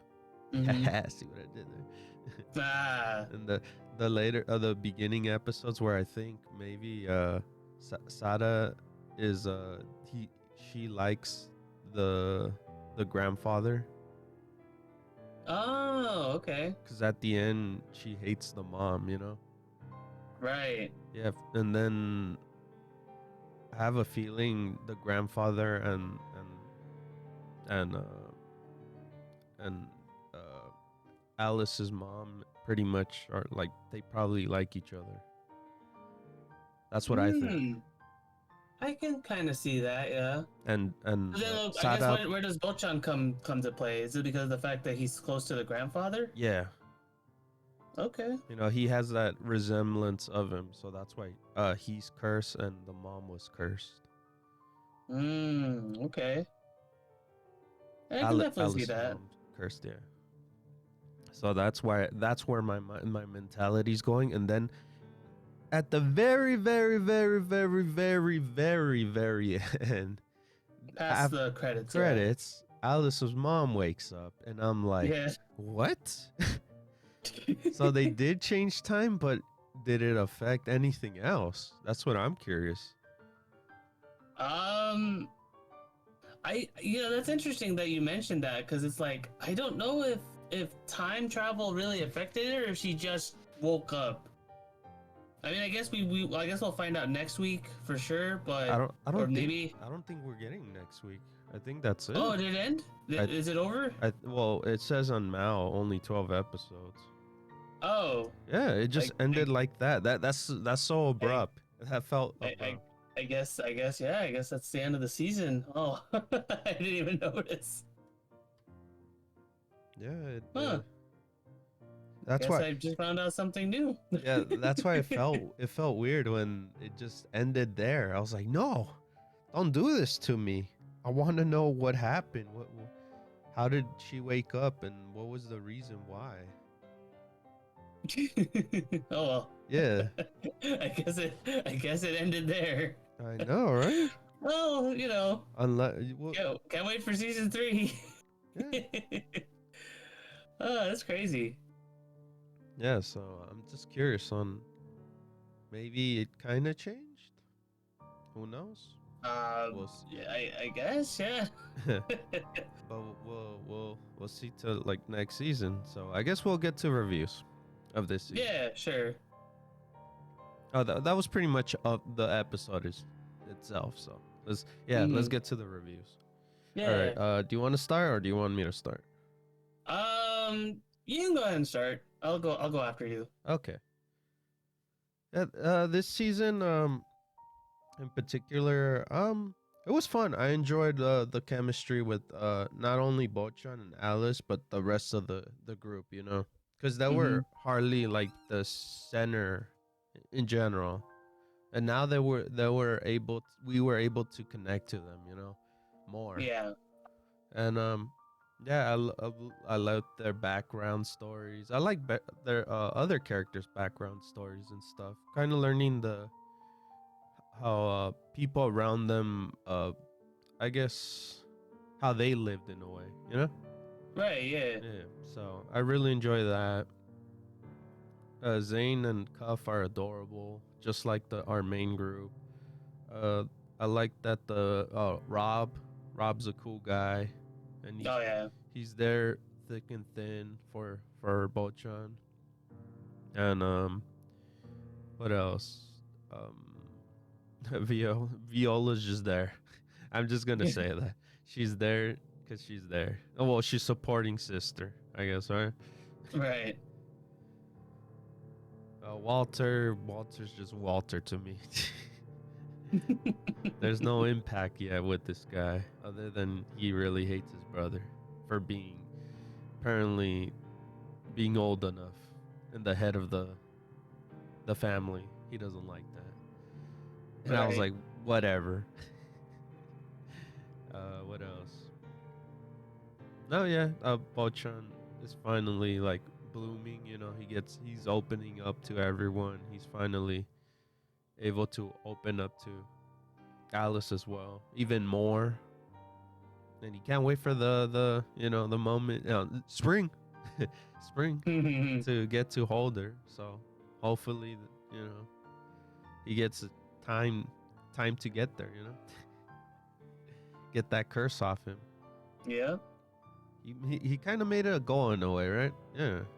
Yeah, that's kind of the whole point, because he said that his mom mentioned that, like, if you don't get your curse broken by springtime, then I'm gonna have Walter take over basically. Yeah. So I love that. At least this this anime has goals. Right. Not like some other show that we were watching. Yeah. But yeah, so I'm gonna give this show 7.5. Okay. Oh yeah, for No, 8. mine, You know what? 8. yeah, 10. Okay. No, 8. An 8. Nice. All right, for my thoughts on the show. I liked it. I think in terms of just storytelling and just in terms of just how it's told, I think I really enjoyed it. I think the animation, again, I haven't seen the first season since it came out, but from what I remember, I feel like it's definitely improved quite a bit since last time. Of course, you still got your main characters. You got Bocchan, Alice, Zane, Cuff. Their relationships and everything, like how they've improved is really nice. Like just the character dynamics in general, since everything's all established. It feels more proper, I guess. Like it feels like everything is just kind of set. Like you said, like you mentioned before, there's actual goals and stuff. It's like, okay, we gotta break his curse by spring. The fact that Dallas character and just like the introduction of the wizards, the fact that all that is now established is really cool. All around it was just an improvement. I don't remember what I gave the previous season. I think it was like a 7. But for sure I'd say it's like a 7.5. And the reason why it hasn't like gone up extraordinarily or anything like that, because it's still the same story, it's still the same like characters and stuff like that. I guess there still isn't a lot in terms of like how should I put it, like it's a nice show. Like the action, the writing, the comedy, it's not fully up there or anything like that I'm into, but it's still like a fun show and it still has like fun characters and stuff. So 7.5 I feel like is a good place for it to be. It's like I said, it still expands on the first season, and it still continues it. Hey, and yeah, like I said, like the animation has improved quite a bit. So I'd say 7.5 is a good place for it to be. Yeah, we're almost on the same page. We're just half a point away from each other. So absolutely. We're good. Yeah. All right. So that's our review. I recommend this. I don't recommend the second season, but go watch the first season. Go watch the first season. Yeah, definitely go watch the first season, and then going into that, continue off with this one. In case you hear this second season review, should go watch the first one if you were this far into it. Yeah, just hoping that inevitable third season comes out pretty soon, because that was kind of abrupt. Yeah, I feel like the first season at least had some kind of finality in terms of the seasons concerned, but that second season was just kind of like, okay, I guess we just end it here. or maybe it's a part, like That's every true. other Did they show. mention if it was a part or not? I don't. No. Okay, they didn't say anything. Well, we'll see. Maybe it'll continue next week. I don't know. But so far, I'm just looking at from now, and it says 12. Yeah. You're right. It's because I'm checking now right now, and it says that it's finished already. So I'm pretty sure that's the case. But yeah, we gotta move on to the next anime. We have Mushoku Tensei Jobless Reincarnation Season 2 Episode 12. Hey. And yeah. So I guess we got to his problem finally. His impotence? Yes. Yeah. His dangling problem. Yeah, I mean we say that, but it's more so a psychological issue rather than a physiological issue. It's very much tied to the ending of the first season. I mean, yes. We pretty much know that it's pretty much tied to Rudius's abandonment problem, which happened with which happened earlier in the first season. Mm-hmm. So yeah, in this episode, I guess Sophie is really like she's really cares about him. Really cares about him. Yeah. To a fact where I'm amazed what Luke did. Like, I guess in this world it doesn't really matter, right? Like you could buy that drug anywhere, right? My mind was like, what? Okay. You're gonna use drugs to help the guy, I guess. Jeez. Yeah, I mean, I guess so. That's all it comes down to. all Then might as well, right? That's all it took, right? Yeah. But I was amazed Luke had that. But I guess he had it for whenever he needed it, right? Mm-hmm. In my mind, I was like, what? Why do you have that? But yes. Well, because he's part of the Grey Rat family, that's why. Oh yeah, that apparently they're like big breasts, apparently, right? Yes. So this is the cheating way. So, yeah. And I like how the princess like was as well too, like giving Sophie, what do you call it? Tips and pointers. There you go. Yes. Yeah. It's like Sophie was writing it down, everything, bit by bit, you know. Basically, because the whole mishap with the cave and Rudius having to explain what the problem was, and then but I'm glad that like it wasn't like what happened at the other town. Oh. Thankfully. Yeah. With the whole thing with Sarah and how that just kind of like blew up on his face, like. Thankfully, that didn't happen. Sylphie, obviously because Sylphie's known Rudius for way longer, she completely understands like his problem and stuff, and was even willing to help him out too, which is nice. No, yeah, all of that because it was just to help Rudy. Mm-hmm. Quagmire. Yeah. No, I don't think anybody calls him Quagmire. I know. In this school, right? I just because he brought up Peter in the episode. Oh yeah. If you saw the episode, you know what. I don't even remember. No. Oh, okay. I saw the episode. I don't even remember. But I believe you. He probably did mention it. It just kind of flew over my head somehow. But yeah, so it was pretty much I guess both of their moments, like how much they care about each other. And that moment, I guess, where he woke up in the morning is the powerful moment for him, because she was gone, and that moment just clicked to him with the whole flashback you said. I mean, not the flashback, the PST that he had, where with his abandonment issues with Eris and everything. Yeah. So then that kicked in, and then he became depressed again. But of course, that he heard footsteps, and Sophie just came back because she came from her for protecting the princess. Mm-hmm. So, and yeah, I think that moment was I think the best part of the episode. Oh, definitely. Yeah, the ending where he embraces Sylphie and like he was crying, and because he was in that headspace where as soon as he saw that she left, he was thinking, it was like, oh, not again, Mm-hmm. That's why I'm really curious to see kind of what's gonna happen once he actually reunites, because for a fact that eventually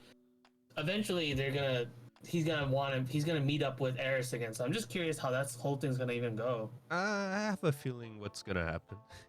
I have my hunch on this show too, but I guess what's gonna happen. Well, let me finish. I guess get to that part. Yeah, go ahead. Because we're already at that little end part. Because I want to talk about that too, where, basically. The marriage proposal. Yeah, that was a marriage proposal. Yeah. He was talking to the princess, and they're like, "Oh, you're just gonna leave her at the school while you go back to look to your for your family?" Like, no, he said, I like her. I'm gonna take her with me, pretty much, and marry her. That's pretty much what he said, and she agreed to it too, and they're gonna go at that adventure, right? towards the end. Mm-hmm. All right, so my thoughts is like, I have a feeling, like how the show is in general is that he's gonna have his harem, but it's gonna be actual, like he's gonna marry all three of them. That's my thought. Oh well, yeah, definitely. I mean, that's Yeah, it's because a you know no-brainer. because the father, you know, hooked up with the maid and the mom, so I have that. Oh, I yeah, have a yeah. feeling he's gonna do that same thing with with the rest of them. That's what I think. But it's gonna be a battle because of course you know how Eris is. Oh, well, we don't know. Maybe later on, maybe like once we see her again, maybe she changed too. You know. That's true. Very true. But is there gonna be tension? Maybe to Rudis. Because Mhm. he loves to look at the past a lot. Maybe Eris is also the same thing, but this is going way too ahead. I don't know when they're gonna meet, you know. But I have Yeah. that, you know, that's my hunch so far. But yeah, that was the end of the episode.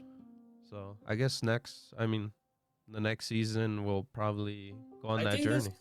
I think I know this one for a fact is gonna be this one's gonna have a part 2. So it's not like this one's just kind of like a I feel like the act is done. I feel like we're done with the school. Yeah. Possibly, yeah. Because But we don't know yet. we just kind of assume it is. Yeah, because his goal right now is to go to that kingdom, right? Yeah, I mean his goal is for the most part is just to find his family, is to kind of investigate the whole thing with the teleportation thing. But I don't know if we know if I don't know if they're actually gonna be leaving though. That's the main thing. Hey, maybe it'll be a quick kind of thing. Just like the time skip in the beginning of the episode, you know? Oh yeah. So we don't know. We'll see what happens. But I expect we're done with the school, to me. Oh yeah. But yeah, I guess let's get to the reviews. Did we review the end of the first part of season 1? I don't remember. Yeah. We did? Oh, okay. I wasn't sure. No, we always have this issue with Omar where he's like, "Oh, it didn't finish, man." But we still have we review like shows that are, I don't know. This is a conversation we would have to have with Omar, like in, you know, like a topical kind You of mean thing. a conversation with me and Omar? Because it depends on the context. Because I'm not sure if it warrants one or not. Oh, like It's what? still technically season 2 is still technically going on. It's still only the end of the first part. No. So I'm probably gonna refrain. Until we see the second part. Then I guess you're kind of like Omar. I always take it as in arcs. You get me? Like every guess arc has so. a different, you know, like the first arc could be kind of bad, but then the second arc is Okay, better. but what about Attack on Titan though? Because Attack on Titan is the last season's in parts too. It's not even in parts. It's literally episodes. They literally call it Specials. in parts. Well, right now I think it's like that, but I know There's- like part 1, part 2, and like part 3. So that's what it's like. You know, it's like okay, it's not even the end of the season technically. So Well, like you could refrain. Like I said, like I always take it as arcs. I'm not counting other shows. I'm just saying like shows in particular arcs is like when I want to rate it the most because that's where they matter. Like maybe half the show. I guess technically the first half of this season was almost its own arc, right? I Yeah. don't know. I guess I'm getting too deep into it. Yeah. I'll refrain from the score for this one. But if you want to give yours, then go right ahead. That's I'm why. probably gonna keep my hands off this one. Yeah, because at this point is like just review just at the end of the actual show like when everything's completed, then I guess you could rate it. You know what? That actually sounds like a good idea. That's for later, I guess. Yeah, but I find it dumb because is here and now. You want to know our opinion on the like where it's at right now. I always look at it as in right now. You know, it could go up later on or it could go down later on. That's why it's a season. You know, or that's why it's Well, this is season 2, part 1. seasonal. Seasonal. I guess That's why so. it's seasonal. But yeah, I guess so.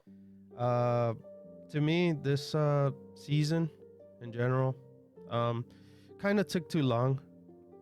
This whole school part, well, the part specifically, it just kind of dragged for me, and I just wanted to get out of here. I don't want to be in this school as much. Either way, not a lot happened other than Rudy's and Sophie relationship. Other than that, the other characters are like background characters. That's all they were to this season. The beginning part was somewhat, no, it was entertaining too. But he was just being more of a Debbie Downer. I guess it was gradually like he was changing over time. Yeah. This season. But yeah, I'm at 7.5. Yeah, another 7.5. That's cool. Oh, well, I'm 7.5 for this part. Yeah. That's fair. I'll still give my thoughts on this part in general. Like, yeah. I want to refrain from the score thing, but like in terms of thoughts, I'll definitely give my thoughts. I really enjoyed this season. I guess this first half of the season. It was again, there wasn't a lot going on as compared to like the first season of Mushoku Tensei, but I think the point I feel like was more so introspective. I think it was definitely more so with Rudius as a character, with his growth, kind of seeing how far he's come, in terms of him, because like pretty much as soon as you first see him, it's right after the whole thing with Eris and him just trying to cope and him doing it completely unsuccessfully. At one point was like literally like a second away from taking his own life, which was super dark. And him just kind of rediscovering himself through the school, rediscovering Sylphie, rediscovering pretty much everything that his life has pretty much led up to this point. Again, not a lot in terms of these like fantastical adventures that he's been going through, like in the last season, with the whole like tutoring job, the whole thing with him going from the demon continent and stuff. Obviously, not a lot of that, but in terms of that, I really enjoyed it. I honestly really enjoyed kind of like seeing how far our boy has come through, like, in these 12 episodes, and I honestly can't wait for more.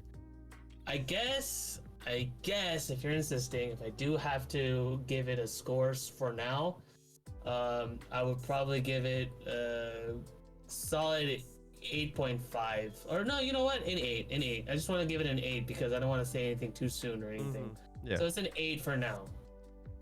But yeah, so that's our ratings for now, and yeah, that was it for this season. Alrighty then, we gotta move on to the next anime. We have Zombie 100, episode 8, especially this episode. Hey. Man, what a fun adventure with our new character, Beatrice. Beatrix. Weeaboo. But not just like anime, just Japanese culture in general. The fact that she was specifically trying to transport a truck full of like fresh fish because she wants to eat legendary sushi. Hey, I will die for that too. I would die for that goal. What's even the point of living? I feel like that's at this point that's Akira's like main. That's his catchphrase right there. It's like, what is the point of living? I'd rather be a zombie than to not do X this. That's his catchphrase right there. That's what I love about him. He's like, why are we not doing this? What's the point? I'd rather be a zombie. Like, I'm like, I never thought of it that way in a zombie apocalypse. But because you're trying to live like Larry, man. You yeah, gotta live like Larry. I'm trying to take it seriously. And this guy's like, hey, let's get an RV. And I'm like, yeah, we should. But yeah, it was a fun episode. Like, they're accomplishing that goal, getting amazing sushi from a chef that was still there. The legendary chef. I still love this animation. Oh yeah, it's so awesome. Man. I really enjoy the blood splatter. It just brings me the nostalgia of like, you know, other zombie shows in general. Mm. But I like how colorful it is at the same time. Like oh, go. You say nostalgia and zombie anime. I'm like, oh man, and High School of the Dead, man. Oh, Oh man. never forget. Oh, jeez. But It's yeah. the OG right there. But I really you see the I guess the conflict between our two, well, they're not two MCs. I think all four of them are Yeah, MC they're in the a way. main group. The main group, yeah. Yeah. And we could tell they're the main group because the opening of this episode That was awesome. was a treat. It was like, wow, this is a fun time. You know, them doing the dances and stuff like that. I was like, oh, this is fun. Yeah, I like the little adding parts in between in the opening. Like some scenes are the same, but some scenes aren't. And then of course once it gets to like the end, it feels like the like the Walking Dead. You get the previews of the previous episode. Yeah, no, I got Stuff. you. Yeah, like last episode recap, but Yeah. in this case, it was like highlights of the season so far. Yeah, that was awesome. And but yeah, they got to eat the legendary sushi with their antics. Of, you know, it didn't. I like how the girl, she was calming because she had the fan, and they were like, "Yeah, I'm the strategist." Oh, your boy coming. Yeah, so I was That's what I Oh, thought of I it know. I saw that, and immediately the Kongming opening started playing in my head. I miss Kongming. I did too, but it was cool. It was a cool reference, and I was like, "Oh, I got that reference." He's my boy. The Three Kingdoms. Three Kingdoms, yes. She's being a general. No, or what are they called? A strategist. Strategist. Yeah, She it's a was the strategist of the technician. group. Yeah. Yeah. Pete, what you think of the episode? Love this episode. I was really looking forward to sort of the group essentially being established. It reminds me a lot of like Konosuba, where like we're kind of waiting for the team to be assembled and then the story starts type of thing. Yeah. And like now I think now this is where Zom's gonna shine. Like Yes. now that we got the solid main four, now we can like start progressing. Really like the addition of Beatrix. I thought she's like, you know, like the yin and yang with her and Shizuka, and it was just a lot of fun. Before I loved like the beginning, the middle was kind of like okay. I didn't like the stuff with his boss in like the last two episodes, but like this kind of reignited my Zom flame again. Like I'm jacked to watch the next episode. So you sure it wasn't Beatrix's introduction and not Kencho's Kardashian post? Oh my god. There's a lot of just really good comedy with it. So just overall in general, just like it just seems like their dynamic between the four is just it's sinks. So good. And that's what I really like. So I like, what was I gonna say? The tiny piece, I guess. The one thing I liked was in this episode where Akira and Shizuka, in general, like that whole conversation, because they're total opposites, but they see each other's like ways that they could change. Yeah. Like throughout the whole, like I think so far these episodes, you kind of see they're changing, both of them. They're changing each other at the same time, you know? Yeah, you're talking about the hot spring confession, right? Yeah. Yeah, that was a really good moment. Mm-hmm. That was cute. Yeah. that was really good. Oh, you could continue, Pete. I'm sorry. Oh no, I don't know if I have anything more to say other than just like in terms of like other than episode 1, I think this is probably my favorite episode so far of the series. Oh, okay. The spa episode. The hot spring. It was The hot really spring. good. And Yeah. I like the joke where like when Beatrice got naked, all the zombies came out of the damn hot spring. I was like, where were you guys at? Yeah, no, because the boys were swimming in the spa, and I mean on the springs, and I'm like, where's the zombies there? Did you guys not feel it? Hey, it was just funny. It was a good time. And like I said before on X or Twitter, like the show, the studio could take their time if we're getting amazing episodes like this. So cannot wait for Monday. I guess that's the new time Yeah. to show it. But yeah, great episode, amazing time. And with that being said, move on to our next anime. We have Jujutsu Kaisen, second season, episode 9. And damn, what an episode. The power of Gojo, baby. And also sad, the power of sealing Gojo. It was just like everybody knows Gojo's god tier. He's like, his ability is just pretty much overpowered. Yes. Whoever's allies with them knows it. Enemy knows it. Man, the guy wearing the Chun-Li costume knows it. It's just like, I like how, Ghetto and them, they're like, we have to get Gojo out of the picture. That is like main number one. Get it out, because we have a fighting chance. And the way they did it, it was just, I hate to see it, but it worked. Well, it didn't work 100% since they lost a member. They lost, Harmony, the plant thing. And oh man, animation was great in this episode. At times. No, I thought it was really good this episode. I thought it was stunning. Yeah, just the fact that when he went to his domain, his infinite void, man, that was awesome. Especially the music in that scene. Oh yeah, the music was amazing. I was like, ooh, this is nice. I'm sorry I'm like fanboying about the show, but I'm just like, that was just, so good. But yeah, Pete, what do you think?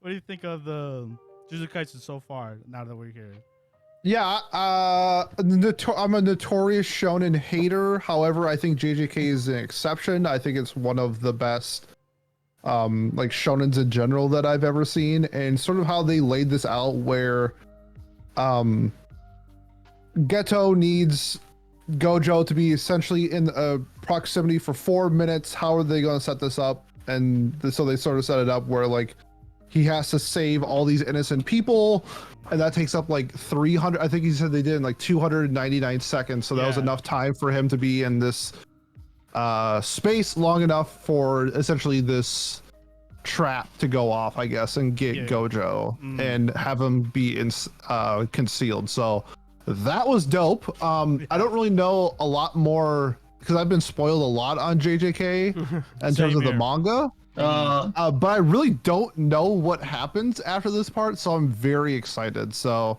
yeah, looking to see what happens. But this episode was fantastic. I think the new director for the season 2, I think, is just killing it.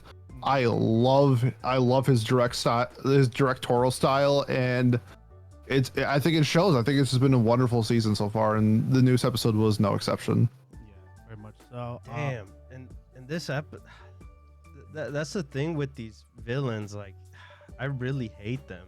Like they're acting so nonchalant at points. Like even the previous episode too, they're like hanging out at a swings. Now they're playing what is the game? Mahjong. They're like nonchalantly talking to each other like if they're like best buds and stuff, and I hate it. I hate their guts, man. Whenever we get like flashback, that scene, and then we go back to like what horrific stuff they do, and geez, it just keeps hurting me every single time I see them. Like Gojo just yank his arm again. Yeah, make him suffer or something, man. Those moments, that moment, of course, that whole, like where Gojo literally just like squished him like a Saitama slap kind of thing. That character, I was like, that was like, yes, you deserve that. But yeah, kind of sucks that Gojo got trapped. I know there was no other way. Like he was going to a point where he was going completely like psycho kind of mode, but he was still in control, and Gato, like you guys said, like he already knows that he's gonna save people no matter what. So this time he just like, you know what? Let's see if Gojo could do it, but he didn't. I was like, It's just one of those things where like you have an OP character that's like you need to write them out of the story somehow. So Yeah, that's what I was I telling. do it. That's what I was telling David. Was like, we won't have a story if Gojo solves all our problems. yeah, Gojo can be saving everyone every Yeah. time. But I like how they trapped him. Like, it was like, okay, I could believe that. Because you know, within those 299 seconds, he killed 1,000 of those demon curses and stuff. All right, so I kind of got a brain fart in that moment where he was Gato was explaining the whole like, so it's not him. Is he dead? When the whole Who? brain thing, Ghetto or am I saying his name? Gato? Or No, he's alive. he's alive. Oh, okay. Yeah. So they just set him up for the trap essentially that needed 4 minutes Yeah, to like go off essentially. because I don't remember the whole like head thing, like when his like he removes like the top of his head and you can Oh, see the parasite thing parasite, that's like yeah. in his head. Yeah. Little confused by that too. yeah. Yeah, because I had to watch it again to understand what was the reveal of that. Because Gojo said that he killed them during Jujutsu Kaisen 0, which I thought he just slapped them or whatever. But I guess it is like a parasite, or if it is Ghetto, it's just his brain. Because he said he Yeah. had no spirit in him. And I was like, what does that mean? Or his spirit was fighting him. Hopefully we get more information on that. Because I was like, oh, interesting reveal on that And one. then they showed you the guy from Zero Yes. as well. Utah. Yep. Yeah, I was curious on him too, so that's why. Will we see him again? Oh yeah. Maybe, yeah. No, for sure, probably. Hopefully. Yeah. And Robbie, I'm sorry if we left you out, but I know you're not caught I up. know. Not caught up yet. But you have read the mangas, right? Yeah, I up to this point, yeah. So I kind of know what's gonna happen for a little bit, so I'm safe for now. Okay, yeah. But you gotta catch up, Robbie. You gotta catch up. I know. But yeah, that was Jujutsu Kaisen second season, episode 9, and that's gonna wrap up the animes.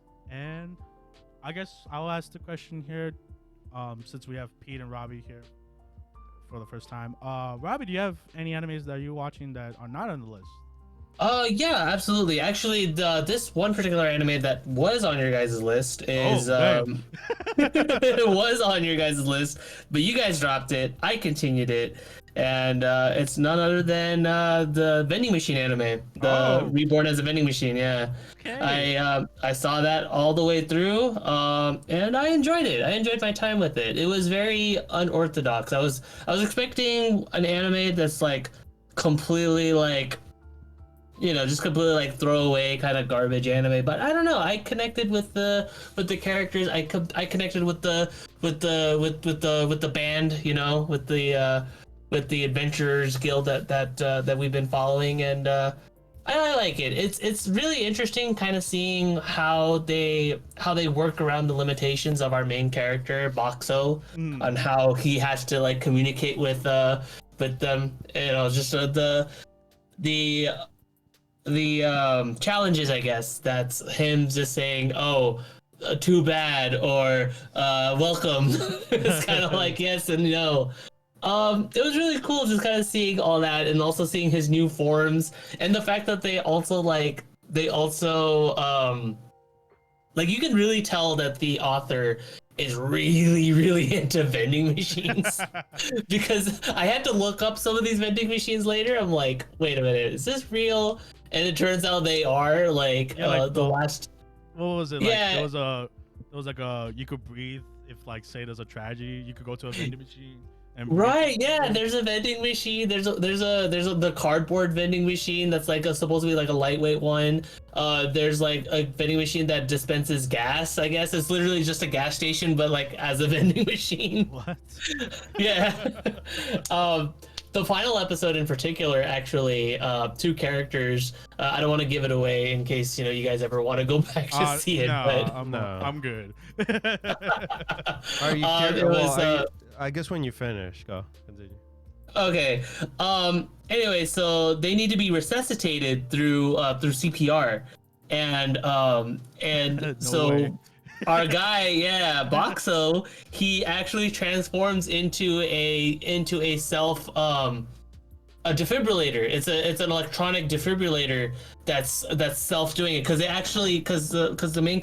characters actually try to do CPR. And they're like, oh, I'm gonna use up all my points, and he actually used it for telekinesis, and so that way he could actually control the defibrillator and stuff. So that was really cool.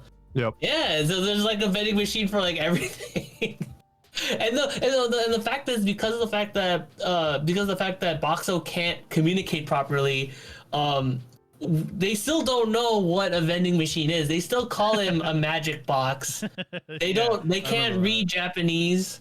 It's just it's very creative, just kind of like setting up all these different things. Because it kind of balances back and it also kind of balances back and forth between your serious episodes and your goofy episodes.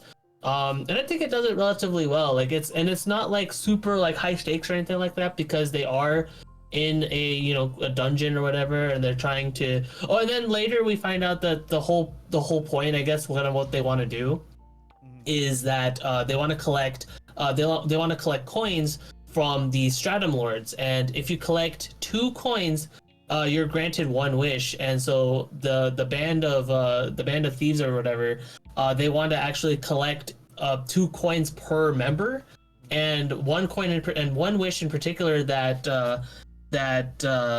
Lami wants to do, though, the main girl. Yeah. She wants to actually wish Boxo to be human, and Boxo even has like conflicting thoughts, like, oh, if I become human, will I, are they not gonna find me useful anymore? I'm a vending machine, even though I can't really talk or eat or anything like that or sleep. I'm still useful to everybody. Like, he has that whole kind of that conflict, the inner conflict of him not being useful to anyone.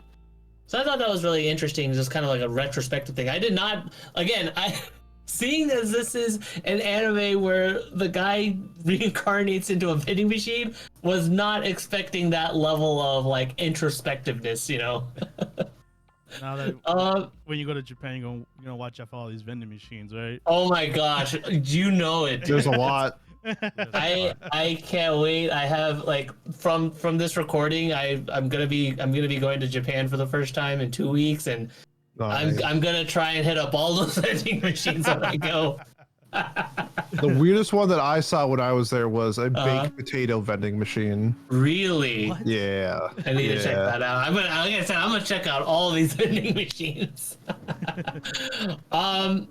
But yeah, overall, I had a fantastic time with the anime. It was not what I expected, at all. Like, again, it still has this kind of like this tropiness of it being an isekai. You got your standard, like, the dragons, the wizards, and all this other fantasy stuff. But I like sort of the juxtaposition of like that fantasy stuff. It's in a way, it's kind of a weird comparison. It kind of reminded me of a very light version of, I don't know if you guys remember the anime from way back when, Gate.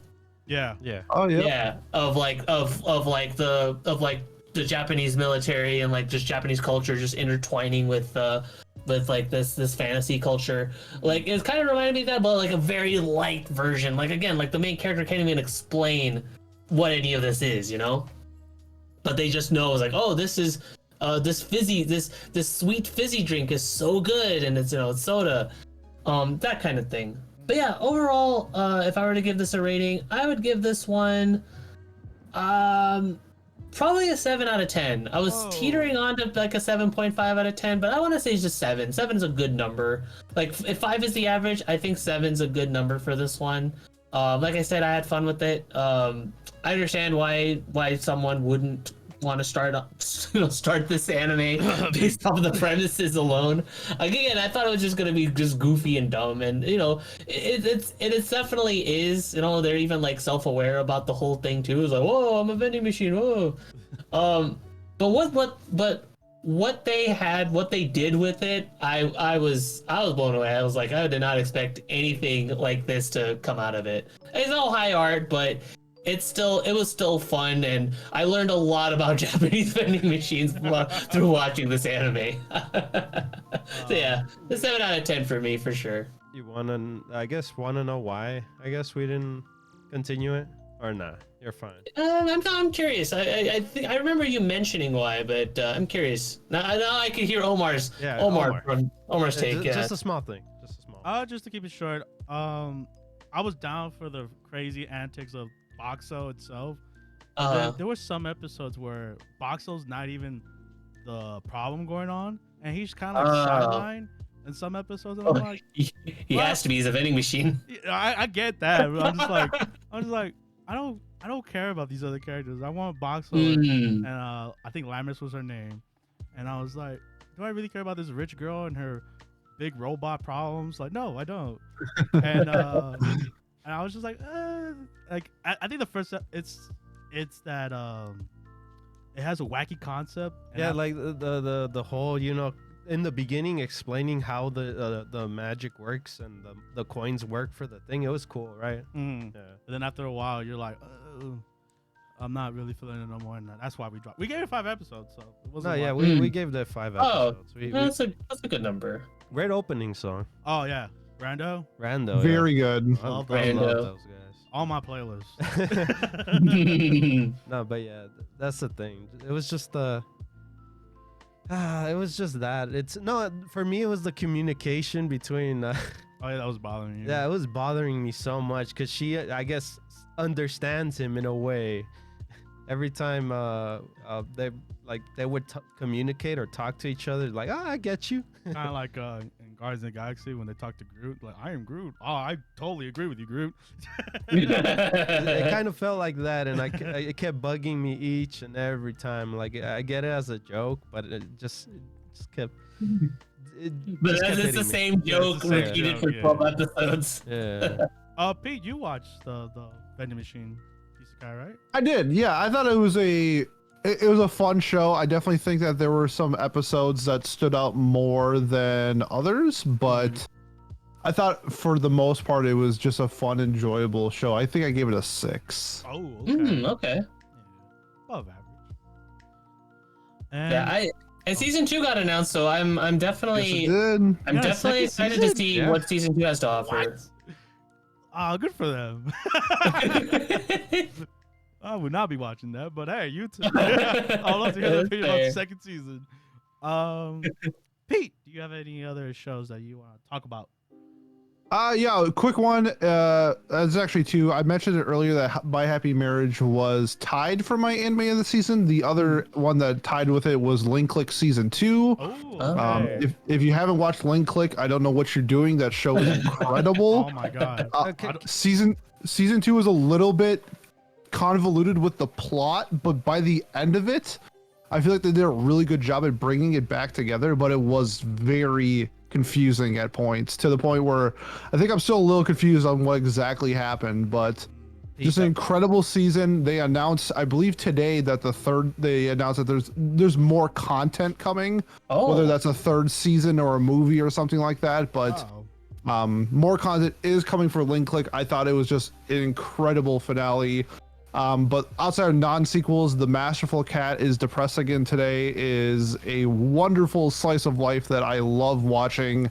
The premise is essentially is like a office worker girl adopts a cat, and then as the cat grows bigger, it just like doesn't stop growing to the point where like the cat's like 6 feet tall. Which is like And so with them being that big, instead of it just being a cat, the main cat character sort of does like all the housework and the grocery shopping and stuff like that, and everybody in the neighborhood just thinks it's like a person wearing a cat suit. So it's a pretty silly slice of life, but I think it's fun seeing like an adult cast shows that where they kind of act like adults. I think it's really fun, and Yuichi, the main cat character, is just a bundle of fun, and it's one of my favorite slice of life from this year. Now, Pete, I like, while I haven't seen the show itself, I did notice that the animation team behind it, or the animation studio behind it, is Studio Gohands. Yep. How Gohands-ism is this anime?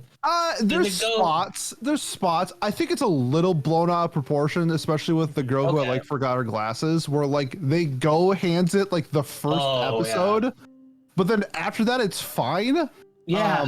This is a little bit like that, where there are definitely go hand moments. But for the most part, I think it's handled pretty standard, I would say. I'm not watching this show for the animation. Right. So it's if that stuff bothers you, like I get it, but like it's not egregious, because like for somebody like me who I like, if you've seen Handshakers, that's done by Gohands, like that's like the pinnacle of it, so like nothing will ever be worse than Handshakers.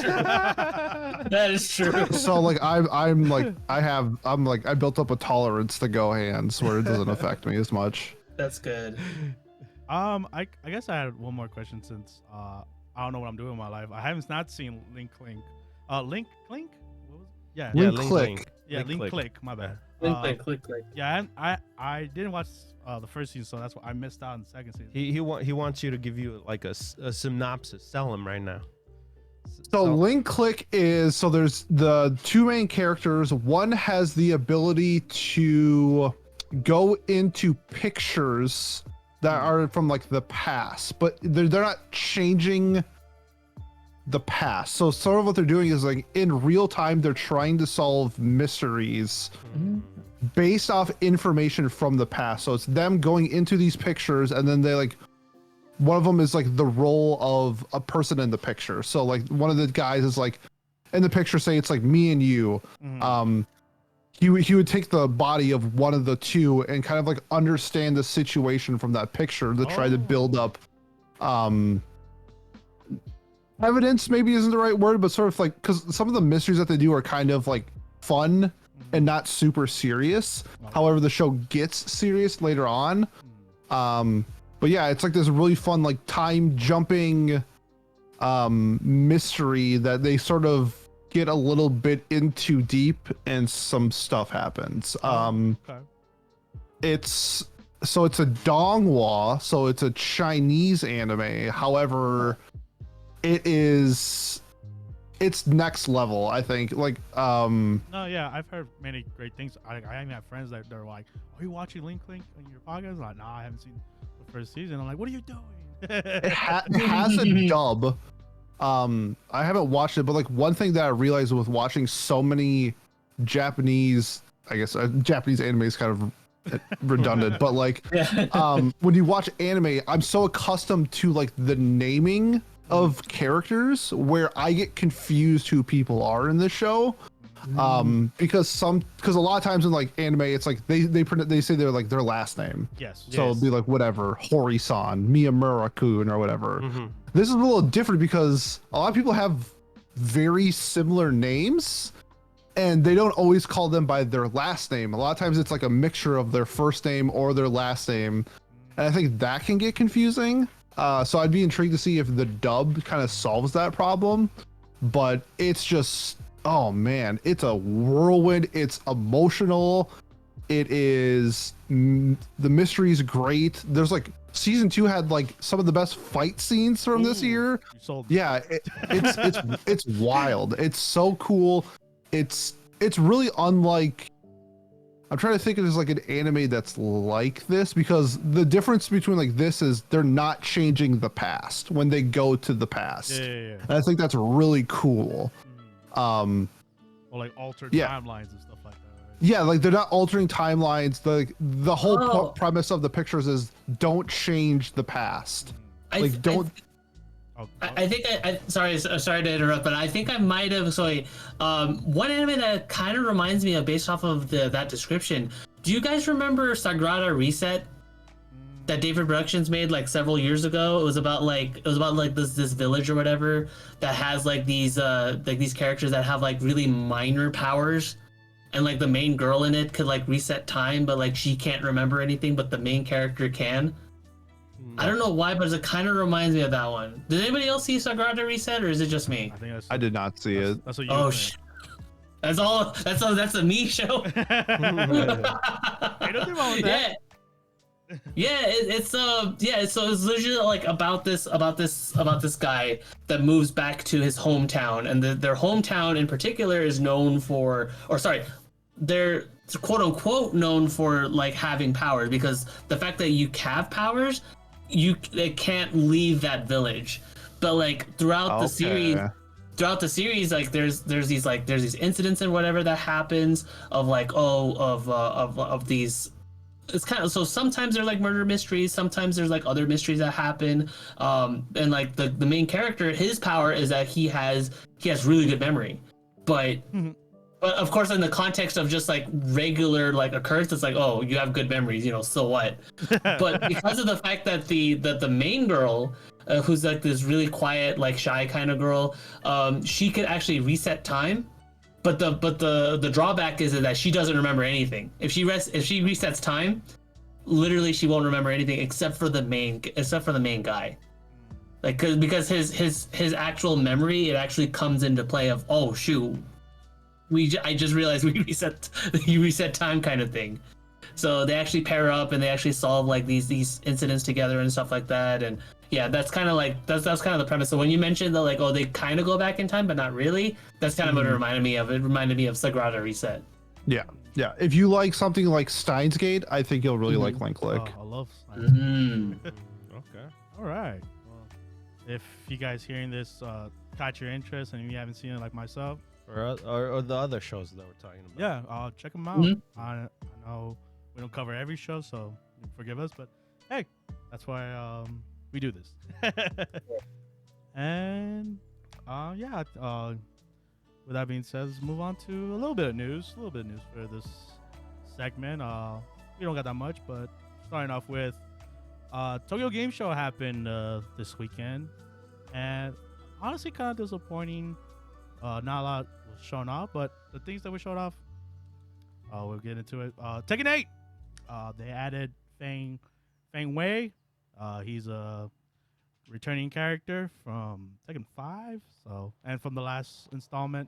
Yes. He looks fun. And also Panda, which there was no trailer for Panda, but Panda was at Tokyo Game Show floor. There was a big statue of her and her amazing. Hey, she's returning. She is returning, and I know Kuma is also in it, so I'm pretty sure they're gonna have separate slots for them, like in Tekken 7. Damn, Kuma didn't even have his own trailer either. This is discrimination against bears. You're dumb, but I love it. But yes, I think Feng Wei looks really cool. I loved his super. I think that was badass. And they showed off more of the heat system game reworked, the combat of the new character and Raven, and they're gonna have another beta test on October 20th to the 23rd. And you can sign up for it right now. So if you are interested in playing it, go right ahead. Sign up. Hopefully you get lucky. I know, man. Can't wait. Yeah, cannot wait. And for a character named Feng Wei, he was never like interesting. He was kind of like silent warrior, badass. But now in this one, he talked more. He talked, yeah. Yeah, and he looked more badass. So I was like, oh, you know what? Maybe I'll try him out. Robbie, are you interested in Tekken 8 at all, or?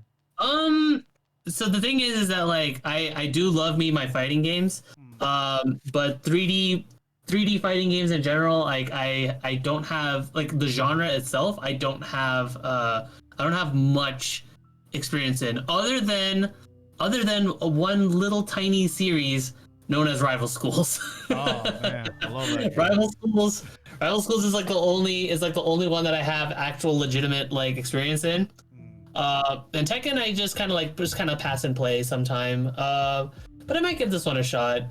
Probably not day one though, which unfortunately, if anybody wants to like be proficient at a game and not get wrecked super hard. Not a good idea, but you know, I already have my game that I play a lot of, which is Street Fighter 6.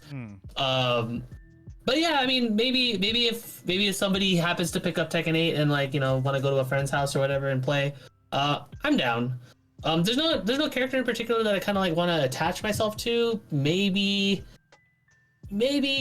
Jin. I don't know. Jin's always kind of like been like the cool hero type character that like, you know, it's all like really cool. So maybe. But other than that, not really.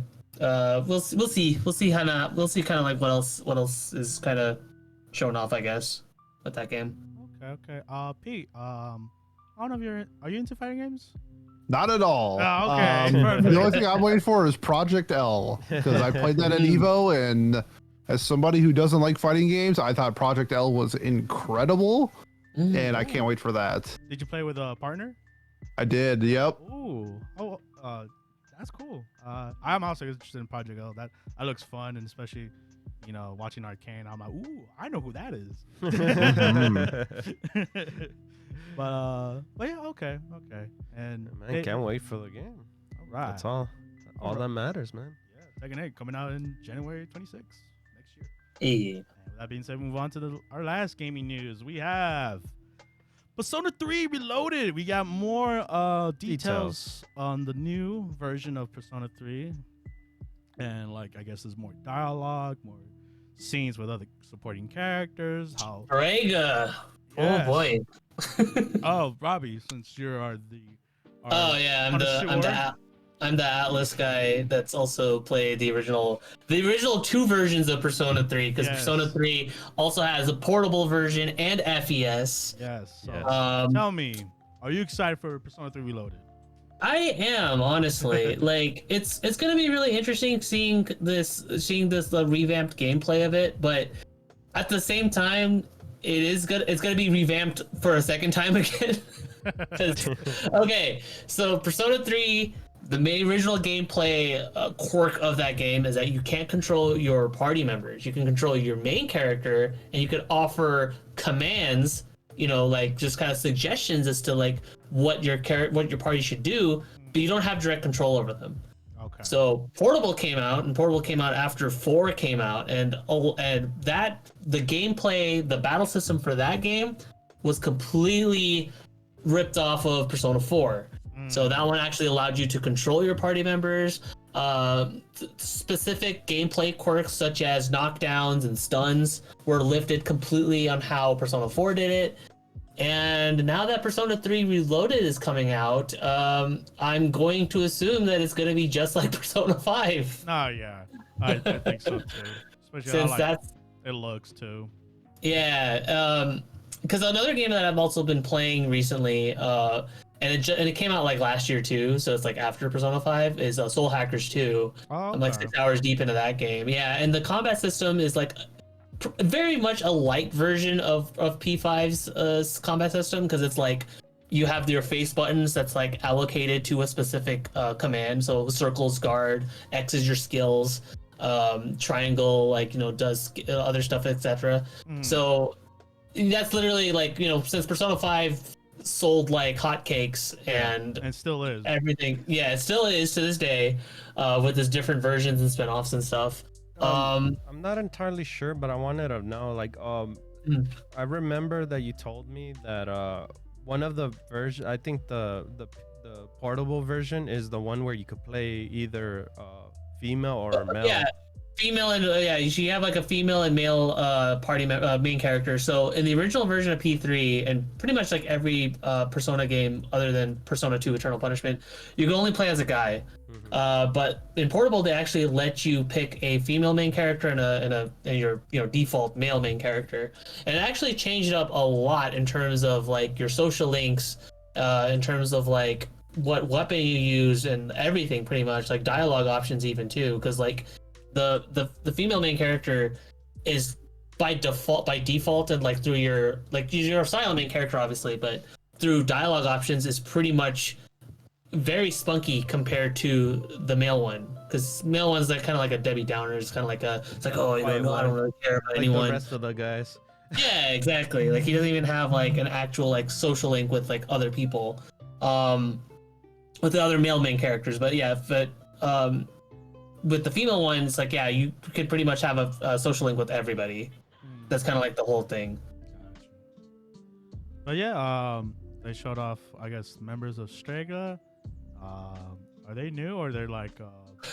They are not new. They are actually the main antagonist factions of the game. But in the original version, you can only talk to Chidori. You can only talk to Chidori. There's just the girl with the red hair. Okay. You can only talk to her. You can only kind of talk to her. Like you can see her just kind of like sitting down on a bench, but you don't actually have like any kind of like dialogue. There's no dialogue events with her. And then with Takaya and Jin, you don't get to talk to them at all in the original version. So this one you can actually be able to talk with them. However much that will matter, I don't know, because I don't even know. I honestly don't even know if the story is even going to be altered in any way at all. I know that like certain gameplay stuff is going to be changed for sure. Like because in Persona 3 FES there was an epilogue called The Answer, and they pretty much confirmed that like there's not going to be an epilogue. So the answer is pretty much going to be cut, and there's no female main character in this one. So it's pretty much going to be bare bones Persona 3 with some FES tweaks. So because in the original version of Persona 3, there was no social link with Aigis at all, which is the main robot girl. Oh. There's no social link with her in the original version of Persona 3. That they added that feature in FES. But she's still gonna be in the story, right? She's still going to be in the story, and she's still going to have a social link for it. So I'm pretty sure they confirmed that now. Okay. That she has a social link now. All right. I was curious. Yeah, but more details on Persona 3 and Coming in February. Yeah, I'm very excited to play this game. Obviously Persona 5 was my gateway, and can't wait to play Reloaded. Yeah, I played 4 and 5.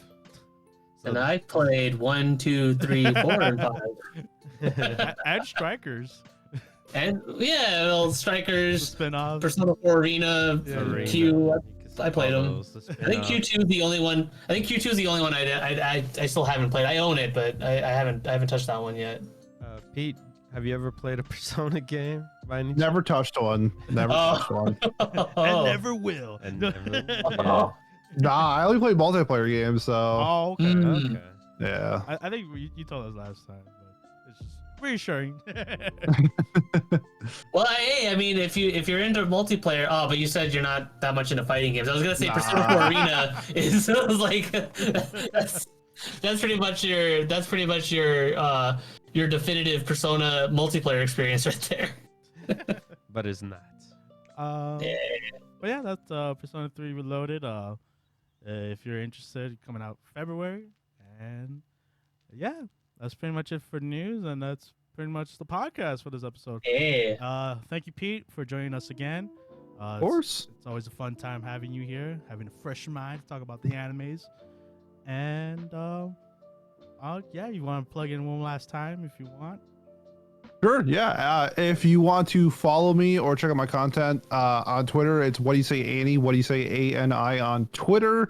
Otherwise, my podcast is What Do You Say Anime? We're available everywhere that podcasts are found. And if you want visual content, we have we're also a visual podcast on YouTube and Spotify. Yes, and guys, really go check them out. They're really fun.